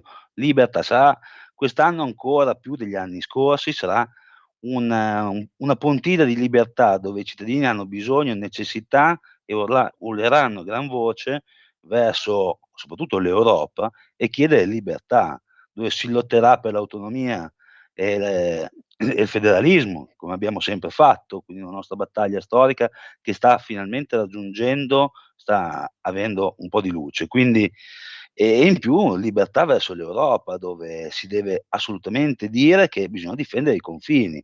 L'Italia non può essere lasciata sola. Matteo Salvini ne sta pagando le conseguenze, perché l'Europa ci ha lasciato soli in quel momento in cui Matteo era ministro dell'interno. Quindi noi dovremo urlare libertà in casa nostra, quindi libertà in Europa, avere un'Europa libera dove si difende i propri cittadini e i propri confini, e dove si deve anche lottare per difendere i nostri prodotti, l'agricoltura, i prodotti tipici italiani, i prodotti tipici europei, senza subire invasioni dall'estero di prodotti strani e alquanto discutibili. E come capite, il motivo per cui ci siamo chiamati Radio Libertà, siamo passati da Radio Padania a Radio Libertà, perché è stata un'evoluzione e un'esigenza. Ci vuole davvero libertà, partendo dalla libertà di pensiero, signori. Quando il pensiero è democratico, non fa male a nessuno, è giusto portarlo avanti. L'esatto contrario di quello che stanno facendo nei riguardi di un certo Matteo Salvini, che può stare simpatico o antipatico, ma sta portando avanti da decenni il nostro pensiero di noi che la Lega l'abbiamo votata, abbiamo votato centrodestra, o molti di voi magari non hanno neanche votato centrodestra, ma sulla situazione dei confini, sulla situazione che non devono decidere gli scafisti chi deve entrare nel nostro paese, e forse ci date ragione. Intanto faccio inquadrare, giustamente, ci sono a Pontida tante correnti, e ci sono gli storici leghisti che non mancheranno e non possono mostrare, guarda qua, i buoni terreno Pontida. L'ho comprato anch'io, ce l'ho, ma questo ne ha addirittura 4, questo è ricco, ne ha comprati tanti. Quella Lega tradizionale, quella Lega che era quasi una religione, il Sacro Po, l'ampolla, c'è ancora tutto all'interno della Lega. Certo, ci siamo aggiornati, ci siamo rivoluzionati, ora l'abbiamo lì l'autonomia a portata di mano, c'è davvero la possibilità di sperimentarla per la prima volta l'autonomia, e anche qui qualcuno vuole andare contro la democrazia. L'abbiamo scelta, l'abbiamo votata, c'è una legge ma ancora non gli va bene, perché ci sono i professionisti del no, quelli che amano la burocrazia, quelli I love you centralismo, soprattutto al centro e al sud, ragazzi, non si vogliono prendere responsabilità, e quindi facciamo fare a Roma. Poi c'è qualcuno che piagnucola. Ho sentito, Mattia Polazzi, che il PD sta raccogliendo firme per chiedere al governo più risorse per la polizia locale. Spiegami un po' sta cosa. Sì, fa abbastanza ridere, perché vedere il Partito Democratico chiedere più polizia, più carabinieri, più risorse per la polizia locale fa molto ridere, perché sembra che siano svegliati da questo lungo letargo in cui hanno sempre lasciato che le città, nel nostro caso come Bologna, perché tutto nasce proprio dal capoluogo di regione di Bologna, il PD si è svegliato e ha detto: "No, abbiam bisogno di più forze dell'ordine, abbiam bisogno di più soldi per dotare di strumenti la polizia locale". Noi abbiam detto: "Ben svegliati, benvenuti, finalmente vi siete accorti anche voi dello sfascio in cui state lasciando le città". E fa anche sorridere perché, il nostro buon Daniele Marchetti ha ricordato che esiste una legge regionale con cui vengono finanziate le polizie locali della regione, e vengono finanziati anche dei percorsi, diciamo gestiti dalla polizia locale, con cui i comuni però decidono poi come destinarli questi corsi e queste risorse. Bologna ha sempre scelto di investirli in corsi diciamo culturali, di inserimento culturale per richiedenti asilo, e non ha mai deciso di finanziare la propria polizia locale. Quindi siamo ancora più stupiti di questa presa di posizione, ma come abbiam detto, benvenuti, ben svegliati. Noi sono anni che chiediamo che anche l'intervento dell'esercito in alcune zone particolari, come l'autostazione e la stazione dei treni. Su alcune cose per fortuna il ministro Piantedosi ha ricordato che da Roma lui ha già fatto tanto, perché Piantedosi è stato anche il prefetto di Bologna, quindi conosce molto bene la nostra città, ed era già intervenuto lui da Roma. Quindi diciamo il ministro, nell'incontro che ha fatto pochi giorni fa con il sindaco di Bologna, ha semplicemente ricordato che lui sta già provvedendo, e la raccolta firme che ha avviato il sindaco Lepore e il PD non serve praticamente a nulla. E insomma, dobbiamo deciderci, ragazzi. Il PD si deve decidere se l'autonomia la vuole oppure no, perché poi quando ci parli con i singoli esponenti sembra che una certa autonomia la voglia, e soprattutto come venga usata questa possibile autonomia.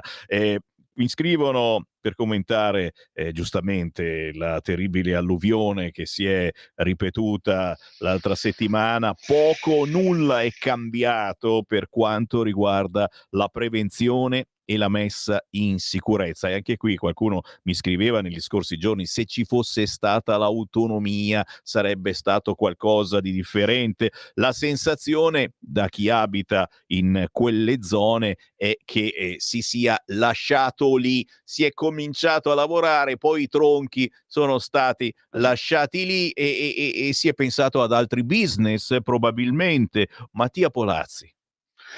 Sì, sicuramente con una maggiore autonomia ci sarebbe anche una maggiore responsabilità verso le amministrazioni locali e regionali. Il discorso dell'alluvione effettivamente preoccupa, perché comunque un minimo di autonomia decisionale c'è già, per quanto riguarda la tutela del territorio. Effettivamente con più autonomia si avrebbero più risorse e magari una pratica burocratica più veloce. Però in Emilia-Romagna il problema principale è stato proprio il disinteresse da parte di chi ha amministrato fino ad oggi la nostra regione nella gestione del territorio.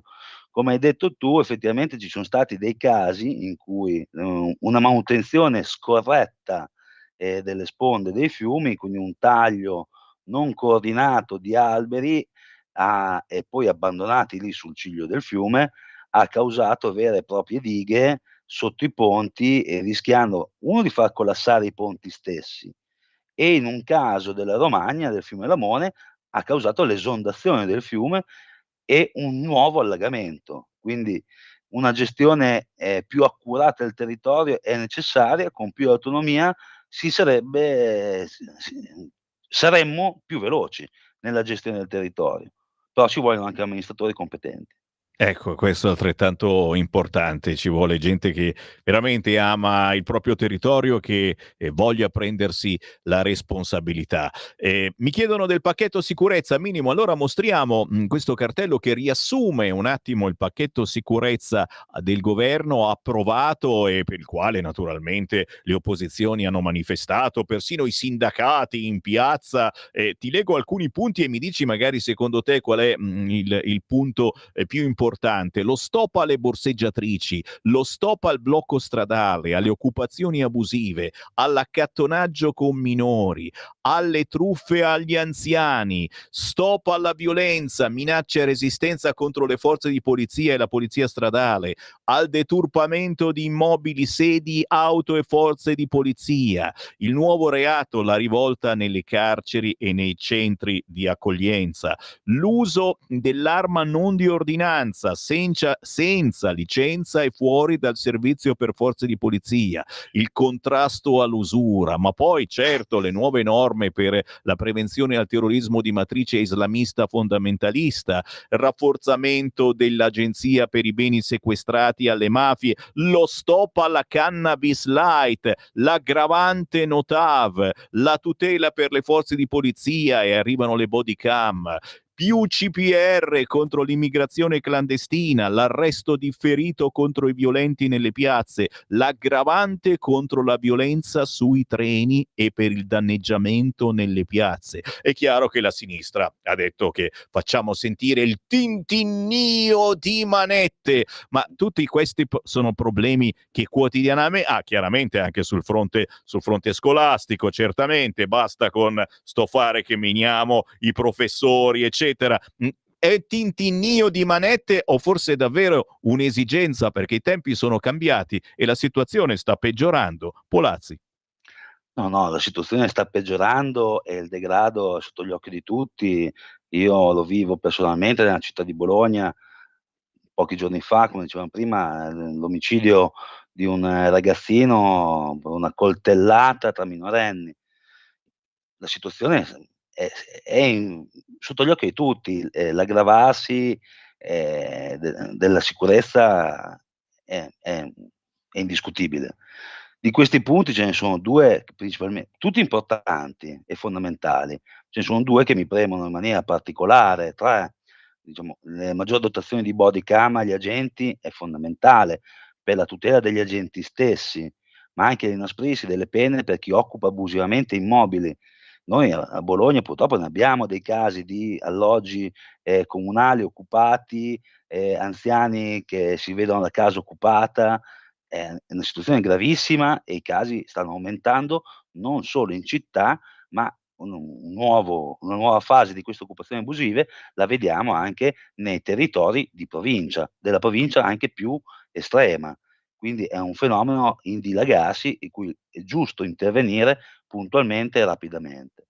Poi una città come Bologna, tu Sammy la conosci molto bene, chi la viene a visitare per la prima volta si trova una città completamente imbrattata di graffiti, scritte, è imbarazzante, indecente per una metropoli che dovrebbe attrarre, a livello europeo visitatori. Poi quest'anno, anche avendo il Bologna Calcio in Champions League, avremo ancora più visitatori a livello internazionale e noi ci troviamo una città completamente deturpata da graffiti. Pochi settimane fa sono stato a Valencia per il mio viaggio di nozze e ho visto una città pulita, ordinata, senza graffiti. Se ce la può fare Valencia, perché non la può fare Bologna? Quindi l'inasprire di pene di questo tipo deve aiutare gli amministratori locali a gestire in maniera più accurata la loro città e io son ben contento che arrivino questi strumenti a tutela delle nostre città, dei nostri agenti e di chi vuol vivere in maniera pulita e coordinata la propria città. Capite? Altro che tintinnio di manette, basta essere ostaggi di certe persone. Bravo Mattia Polazzi, un po' di ottimismo, le nozze importantissime, formare una famiglia, ancora di più. Tanti auguroni naturalmente alla tua famiglia, ma ci abbracceremo questa domenica allo stand di Radio Libertà sul Sacro Pratone. Vi invitiamo tutti voi ascoltatori a farci un giro, perché poi ci si incontra tra ascoltatori, consiglieri regionali, deputati, senatori, e se ci ascoltate da Bologna come Mattia Polazzi, domenica 6 ottobre alle 6 del mattino da Via del Carroccio, quale posto migliore, parte il pullman in direzione Pontida. Grazie Mattia Polazzi, a domenica. Grazie Sammy, un abbraccio a tutti, ci vediamo domenica a Pontida. Ciao. Stai ascoltando Radio Libertà, la tua voce libera, senza filtri né censure, la tua radio.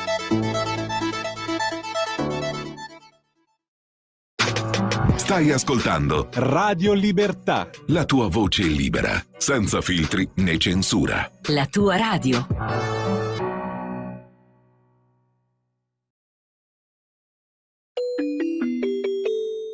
Qui Parlamento.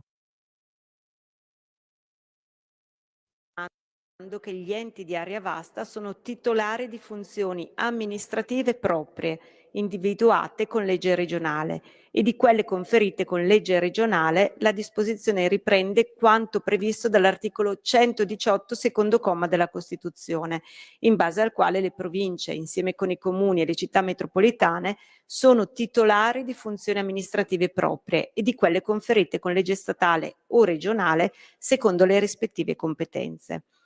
Sottolineo poi che l'articolo 5, introdotto nel corso dell'esame in sede referente, interviene sulla disciplina del referendum sulla legge regionale in materia di forma di governo e sistema elettorale, modificando l'articolo 12 dello Statuto, con la sostituzione del quarto comma e l'abrogazione del quinto comma introdotti dall'articolo 5,1 lettera D della legge costituzionale numero 2 del 2001. Faccio presente che attualmente il quarto comma dell'articolo 12 stabilisce che la legge regionale che determina la forma di governo e il sistema elettorale regionale approvata dal Consiglio regionale con la maggioranza assoluta dei suoi componenti sia sottoposta a referendum regionale, qualora entro 3 mesi dalla sua pubblicazione ne faccia richiesta un 50° degli elettori della regione o un quinto dei componenti del Consiglio regionale. In tale evidenza la legge sottoposta a referendum non è promulgata se non è approvata dalla maggioranza dei voti validi. Il quinto comma della medesima disposizione aggiunge che se la legge di cui trattasi è stata approvata a maggioranza dei 2/3 dei componenti del Consiglio regionale, si fa luogo a referendum soltanto se entro 3 mesi dalla pubblicazione la richiesta è sottoscritta da un 30° degli aventi diritto al voto per l'elezione del Consiglio regionale. Sottolineo che secondo il dettato dello statuto vigente la disciplina di tale referendum confermativo è prevista da apposita legge regionale, la legge regionale del 27 novembre 2001, la numero 29. Con le modifiche approvate dalla prima commissione, che sostituiscono interamente il quarto comma e abrogano le disposizioni del quinto, si stabilisce invece che la legge su forma di governo e sistema elettorale regionale possa essere sottoposta a referendum regionale confermativo, secondo la disciplina prevista da apposita legge regionale. Pertanto sono abrogati gli attuali quorum e tempi previsti dallo Statuto ed i presupposti, oltre che le modalità di svolgimento del referendum regionale sulla legge in questione, sono interamente rimessi alla legislazione regionale. L'articolo 6, non modificato nel corso dell'esame in sede referente, interviene sulla disciplina del numero dei componenti del Consiglio regionale, modificando l'articolo 13 dello Statuto. In particolare, analogamente a quanto previsto dalle leggi regolatrici dell'assetto istituzionale di altre regioni, si stabilisce che il Consiglio regionale si compone di un numero fisso di 49 consiglieri, in luogo dell'attuale previsione in base alla quale il numero dei consiglieri è determinato in funzione della popolazione. Come evidenziato nella relazione illustrativa del testo originario della proposta di legge costituzionale, l'intento del Consiglio regionale è evitare che, anche alla luce del progressivo calo demografico registrato nella regione, la composizione del Consiglio regionale sia esposta al rischio di subire costanti variazioni. Qui Parlamento. È bello o sono bassa? Uno schiaffo magari no.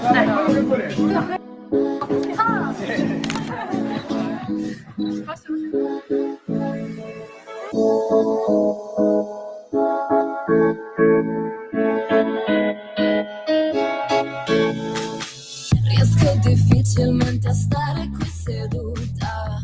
Aspetto che tramonti il sole per tornare a casa. Questa città la sera mi sembra deserta. Sento l'angolo salire, oh che mal di testa. Oh ma che domande fai? Fatti un pezzi tuoi. Oh ma che domande fai? Vorrei provare a dirtelo. Andiamo, e dove vuoi andare io lo so. Saltiamo fino a far scoppiare il mondo. Trema.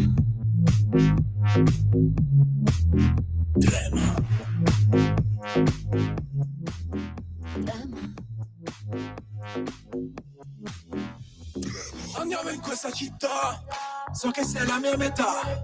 Vivo come per mito, ti voglio e dico via di qua. Se ti dicessi che sono free, ti proporresti come you e me. Mamma, non cercarmi calma, questa sera dormo da Anna. Forse non vedo se la felicità in gioco, bicchieri rovesciati, la tipa tiene poco. Nelle stanze buie, il profumo è un po' tieso, ti spoglio con me, l'amore fa magia. Prendo un sorso, adrenalina in corso, come un abbraccio, ti mordo, ti faccio. Al trucco che cola, la fanno in gola, grida di vita, mi chiede ancora. Oh ma che domande fai? Fatti un pezzi tuoi. Oh ma che domande fai? Vorrei provare a dirtelo. Andiamo, e dove vuoi andare io lo so. Saltiamo fino a far scoppiare il mondo. Trema. Trema. Trema.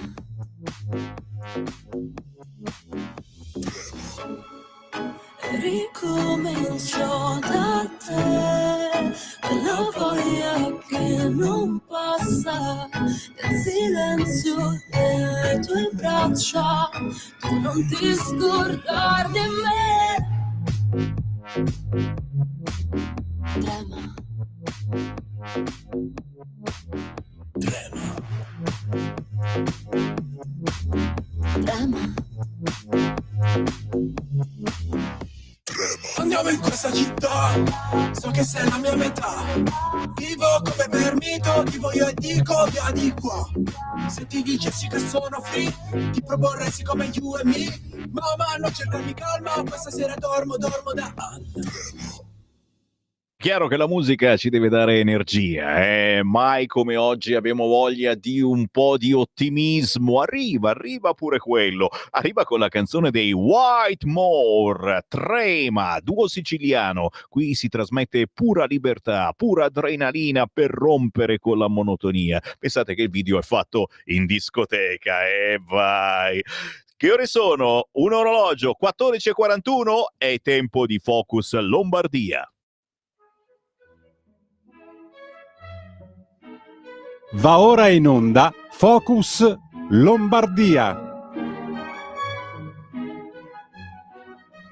Ogni giorno ci colleghiamo con una parte diversa d'Italia, chiaramente il nostro pensiero va a questa domenica e in effetti mandami questa fotografia, qualcuno ci sta ascoltando da Pontida e ci scrive: ciao Sammy, qua tutto in ordine, con il cartello Pontida, Puntida, città del giuramento, ed è proprio questa domenica che da tutta Italia arriveremo al Sacro Prato della Lega, in quel di Pontida, in provincia di Bergamo, per parlare di buona politica, ma soprattutto per ritrovarci tra amici di una vita che si sono conosciuti proprio attraverso la Lega o magari attraverso questa radio, e tanta gente nuova, anche tanti semplici curiosi, perché Pontida è diventata anche una grande festa di paese da cui si arriva da tutta Italia, ognuno porta il proprio bagaglio di esperienze, le lingue, i dialetti, i prodotti e anche un gigantesco mercato, ragazzi. Portatevi uno zaino, perché a Pontida si fa la spesa questa domenica, oltre che dal punto di vista internazionale. Avete visto che ci sono ospiti importantissimi come Orban che faranno polemica, e se non fai polemica oggi non ti ascolta nessuno. Non mancherà anche uno storico esponente della Lega, sindaco di Codogno, siamo al secondo mandato. L'ultima volta ha vinto al primo turno con il 72,6% dei voti. Vediamo se l'ho azzeccata, è proprio lui, Francesco Passerini. Ciao! Ciao Sammy, ciao, buongiorno a tutti. Grazie. Quasi 16.000 abitanti, il tuo è il comune principale del Basso Lodigiano e sei stato rieletto anche in provincia domenica scorsa, complimenti. Grazie, impegno gravoso con la situazione delle province attuali, però portiamo avanti quello che è l'idea e il programma della Lega. Ci proviamo. Ecco, su questo proposito, appunto, a proposito delle province, e per chi non lo sa, appunto, domenica scorsa si è votato nelle province che purtroppo sono state svuotate economicamente, anche purtroppo per il comune cittadino anche di significato, perché non le votiamo più noi cittadini, ma vengono votati soltanto da consiglieri. Che cosa sta portando avanti la Lega sul fronte delle province? Qualcuno le ha svuotate di significato, ma quelle continuano comunque a lavorare. Che cosa vuole fare la Lega? Le vuole reinventare, perché a questo punto bisogna davvero reinventare le province e soprattutto fare in modo che possano lavorare in tranquillità. Passerini. Assolutamente, ma è la base, la legge del Rio le ha massacrate. Ancora oggi le province italiane si trovano in situazione di prelievo addirittura anticipato, dove quasi il 50%, adesso qualcosina è stato ridotto, però insomma svuotate di contenuti, svuotate di competenze, svuotate anche di capacità di personale. Basti pensare a una provincia piccola, per carità, come quella di Lodi, che aveva quasi 300 dipendenti, oggi gira a malapena, arriva intorno al centinaio. Insomma, situazioni veramente, veramente difficili, anche perché poi per le competenze che sono rimaste, e su tutte direi l'edilizia scolastica, che penso non sia secondaria, la viabilità, che nemmeno quella è secondaria, e vediamo come purtroppo sono conciate. La situazione è veramente, veramente difficile. Un ente intermedio serve, soprattutto in realtà per dire la provincia di fa 60 comuni e siamo la quarta provincia per estensione. Capito? Lombardo, quindi dove il comune capoluogo fa 45.000 abitanti, poi c'è Codogno, Casalpusterlengo, Sant'Angelo, ma sono cittadine che girano intorno ai 15.000, 10.000, e poi tutta una serie di comuni piccoli o piccolissimi. È chiaro che un ente intermedio che però chiaramente possa avere una sua dignità, una sua autonomia, la potenzialità di essere un soggetto attivo. Oggi c'è grossa fatica, ma anche proprio la struttura del Rio che ha dato a queste province è come una società in liquidazione. Ecco. E quindi di fatto è un qualcosa che è destinato anche con un sistema elettivo del Consiglio provinciale ogni 2 anni, sfalsato da quella del Presidente. Insomma, ci sono tutta una serie di cose che auspichiamo. So che la Lega praticamente dal 2014 ci sta provando, da quando è subentrata sta legge. Speriamo che i tempi siano maturi per poter tornare innanzitutto ad avere un suffragio universale, che è basilare per avere un minimo di rappresentatività. Tutto il resto è un qualcosa simile a una votazione, ma non è sicuramente un qualcosa che dà una legittimità, una dignità, anche una rappresentatività del territorio, del volere dei cittadini. Ecco, a proposito, ancora una domanda sulle province, perché Luca mi scrive su che cosa il cittadino sente la mancanza della provincia, su cosa potrebbe lavorare oggi meglio la provincia, facendo naturalmente squadra con la regione e con tutti gli enti intorno, e quel qualcosa di cui il cittadino si rende conto, insomma, che manca, e c'è qualcosa che non funziona, c'è qualche buco che non dovrebbe esserci. Banalmente su quella che è la viabilità, che penso che quella sia più evidente. La manutenzione che viene fatta, spesso si vede proprio quelli che sono tratti di competenza di una provincia rispetto magari ad altri enti, ma proprio per una tante volte difficoltà o programmatoria o finanziaria di mantenimento, e la sicurezza stradale, per non parlare, come dicevamo prima, dell'edilizia scolastica, dell'ambiente. Le deleghe ambientali sono in capo ancora oggi alle province, ma quante cose in più si potrebbero fare, ad esempio con le polizie provinciali, che oggi purtroppo sono ridotte non all'osso, forse anche meno. Sono competenze comunque dedicate. Poi è chiaro, c'è anche un ante del Rio che eventualmente può essere preso in considerazione, dove di fatto la provincia svolgeva competenze intermedie che oggi sono di fatto state suddivise tra Stato centrale, regioni e comuni.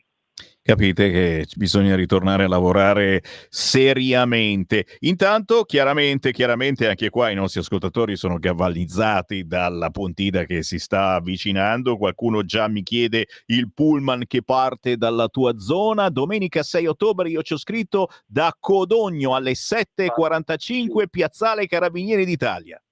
Esatto, poi alle 7:55 saremo a Casal Pusterlengo e poi a Pieve Fissiraga. Capite signori, da ogni parte d'Italia c'è un pullman che vi porta a Pontida questa domenica, e la cosa più bella, la reazione che potete fare se cercate davvero ancora, ed esiste, la buona politica, è quella di andare sul sito legaonline.it/Pontida e cercare il pullman che parte anche dalla vostra zona. È una gita indimenticabile quella per Pontida. Sì, può essere anche semplicemente una gita, ma quando poi c'entrate venite rapiti da un'atmosfera particolarissima. E chiedo proprio a te, Francesco Passerini, che di Pontida immagino qualcuna ne hai fatta, qual è l'atmosfera secondo te che dominerà quest'anno? Perché certo, da una parte gli ospiti importantissimi, nazionali e internazionali che arriveranno, ma anche la situazione particolare in cui siamo con Matteo Salvini, e che rischia proprio nelle prossime settimane di essere condannato a una pena pazzesca, addirittura a pagare i poveri immigrati che non ha fatto sbarcare al volo. E l'idea di Matteo Salvini, e lo dico sempre, alla fine è la nostra idea, quindi al di là del personaggio Matteo Salvini, che abbiamo visto è stato stroncato in tutti questi anni da giornali, da telegiornali, qualunque cosa dica è colpa di Salvini, è sicuramente colpa sua, ma Salvini porta avanti le nostre idee, e quelle che per cui abbiamo votato la Lega da una vita, abbiamo votato centrodestra, o forse non abbiamo votato centrodestra, ma se lo vai a chiedere anche a esponenti di altri partiti dicono no, su questo c'ha ragione la Lega, o no?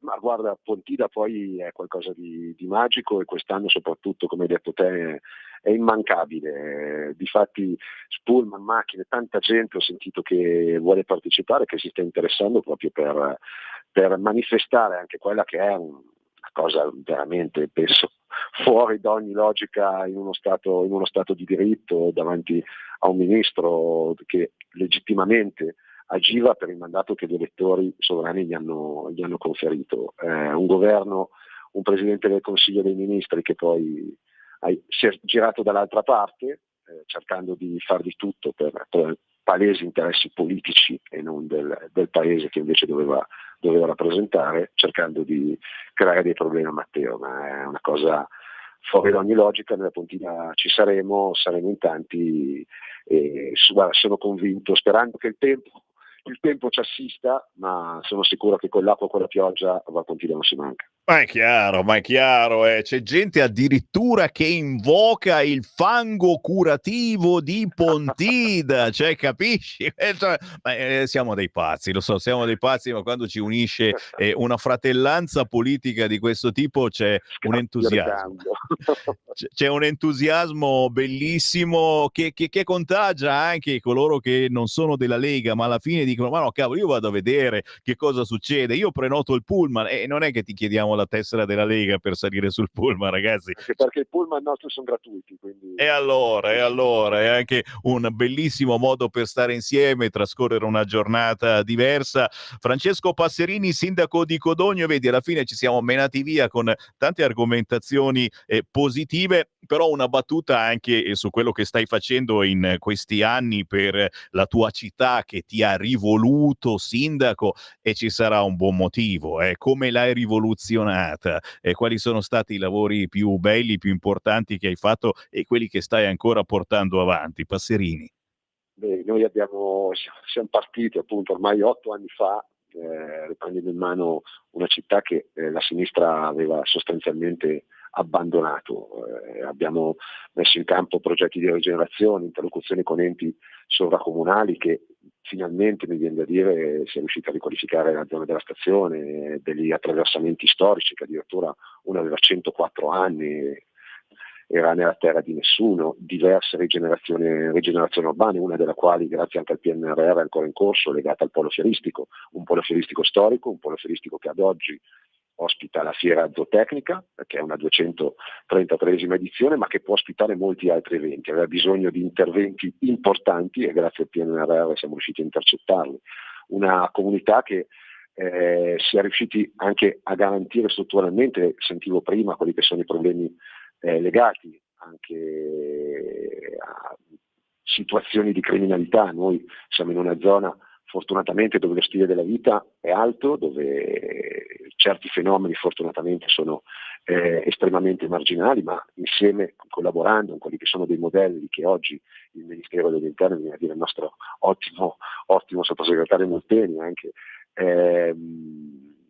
vice ministro, porta avanti, che danno risposte dirette ai cittadini, laddove purtroppo si creano delle situazioni spesso e volentieri legate anche a quella che è stata una gestione in anni passati di flussi migratori non gestiti, che tanti problemi purtroppo nelle nostre città, soprattutto nelle zone legate alle stazioni e punti di interconnessioni, si creano. Tutte attività che messe insieme, lavorando insieme con la comunità, si stanno portando avanti con l'obiettivo. Siamo stati Comune Europeo dello Sport, abbiamo fatto un anno straordinario nel 2023 legato proprio alla valorizzazione delle intensità sportive, anche per far conoscere il nome della nostra città e del nostro territorio dopo purtroppo la brutta avventura, chiamiamola così, del Covid, il periodo del Covid. E oggi siamo impegnati insieme ad altri 9 comuni del nostro territorio per raggiungere quello che è un obiettivo di comunità dello Sport 2026, che è l'anno nel quale appunto la Lombardia e il Veneto ospiteranno le Olimpiadi, quindi un anno storico, un anno nel quale il nostro territorio vuole esserci, vuole giocare la sua partita di rete, insieme, concetti che non erano così scontati in un territorio comunque giovane, perché comunque la provincia di Avisi sta nel 92, quindi alcune dinamiche non erano così scontate come da altre parti, ed esserci messi insieme con un progetto sinergico che guardi anche oltre e mette insieme comuni dove il più grande ad oggi appunto è Codogno come popolazione, il più piccolo supera di poco i 1000 abitanti, però proprio una comunità che si muove insieme e cerca di mostrare a tutti quello che sono le sue eccellenze, la sua possibilità attrattiva e la sua volontà di crescere. E quindi insomma speriamo di andare avanti con questo sostegno da parte della comunità. Noi cerchiamo di mettercela tutta giorno dopo giorno. E il progetto è bellissimo, un progetto di rete che si basa sull'amore per il proprio territorio. Fateci un giro nel Lodigiano, a parte chiaramente le trattorie dove si mangia da Dio, ma soprattutto la zona ha una poesia introvabile in altre zone. Francesco Passerini, sindaco di Codogno Lodi, un piacere fare 4 chiacchiere con te. Chiaramente ti aspettiamo questa domenica allo stand di Radio Libertà. Vienici a trovare. Non mancherò. Grazie mille, Sammy. Ciao Francesco, buon lavoro al sindaco di Codogno e buon ascolto a voi signori. Semmi Varin se ne va, vedete l'orologio inquadrato su canale 252 di Radio Libertà, è giusto? Sì, è giusto.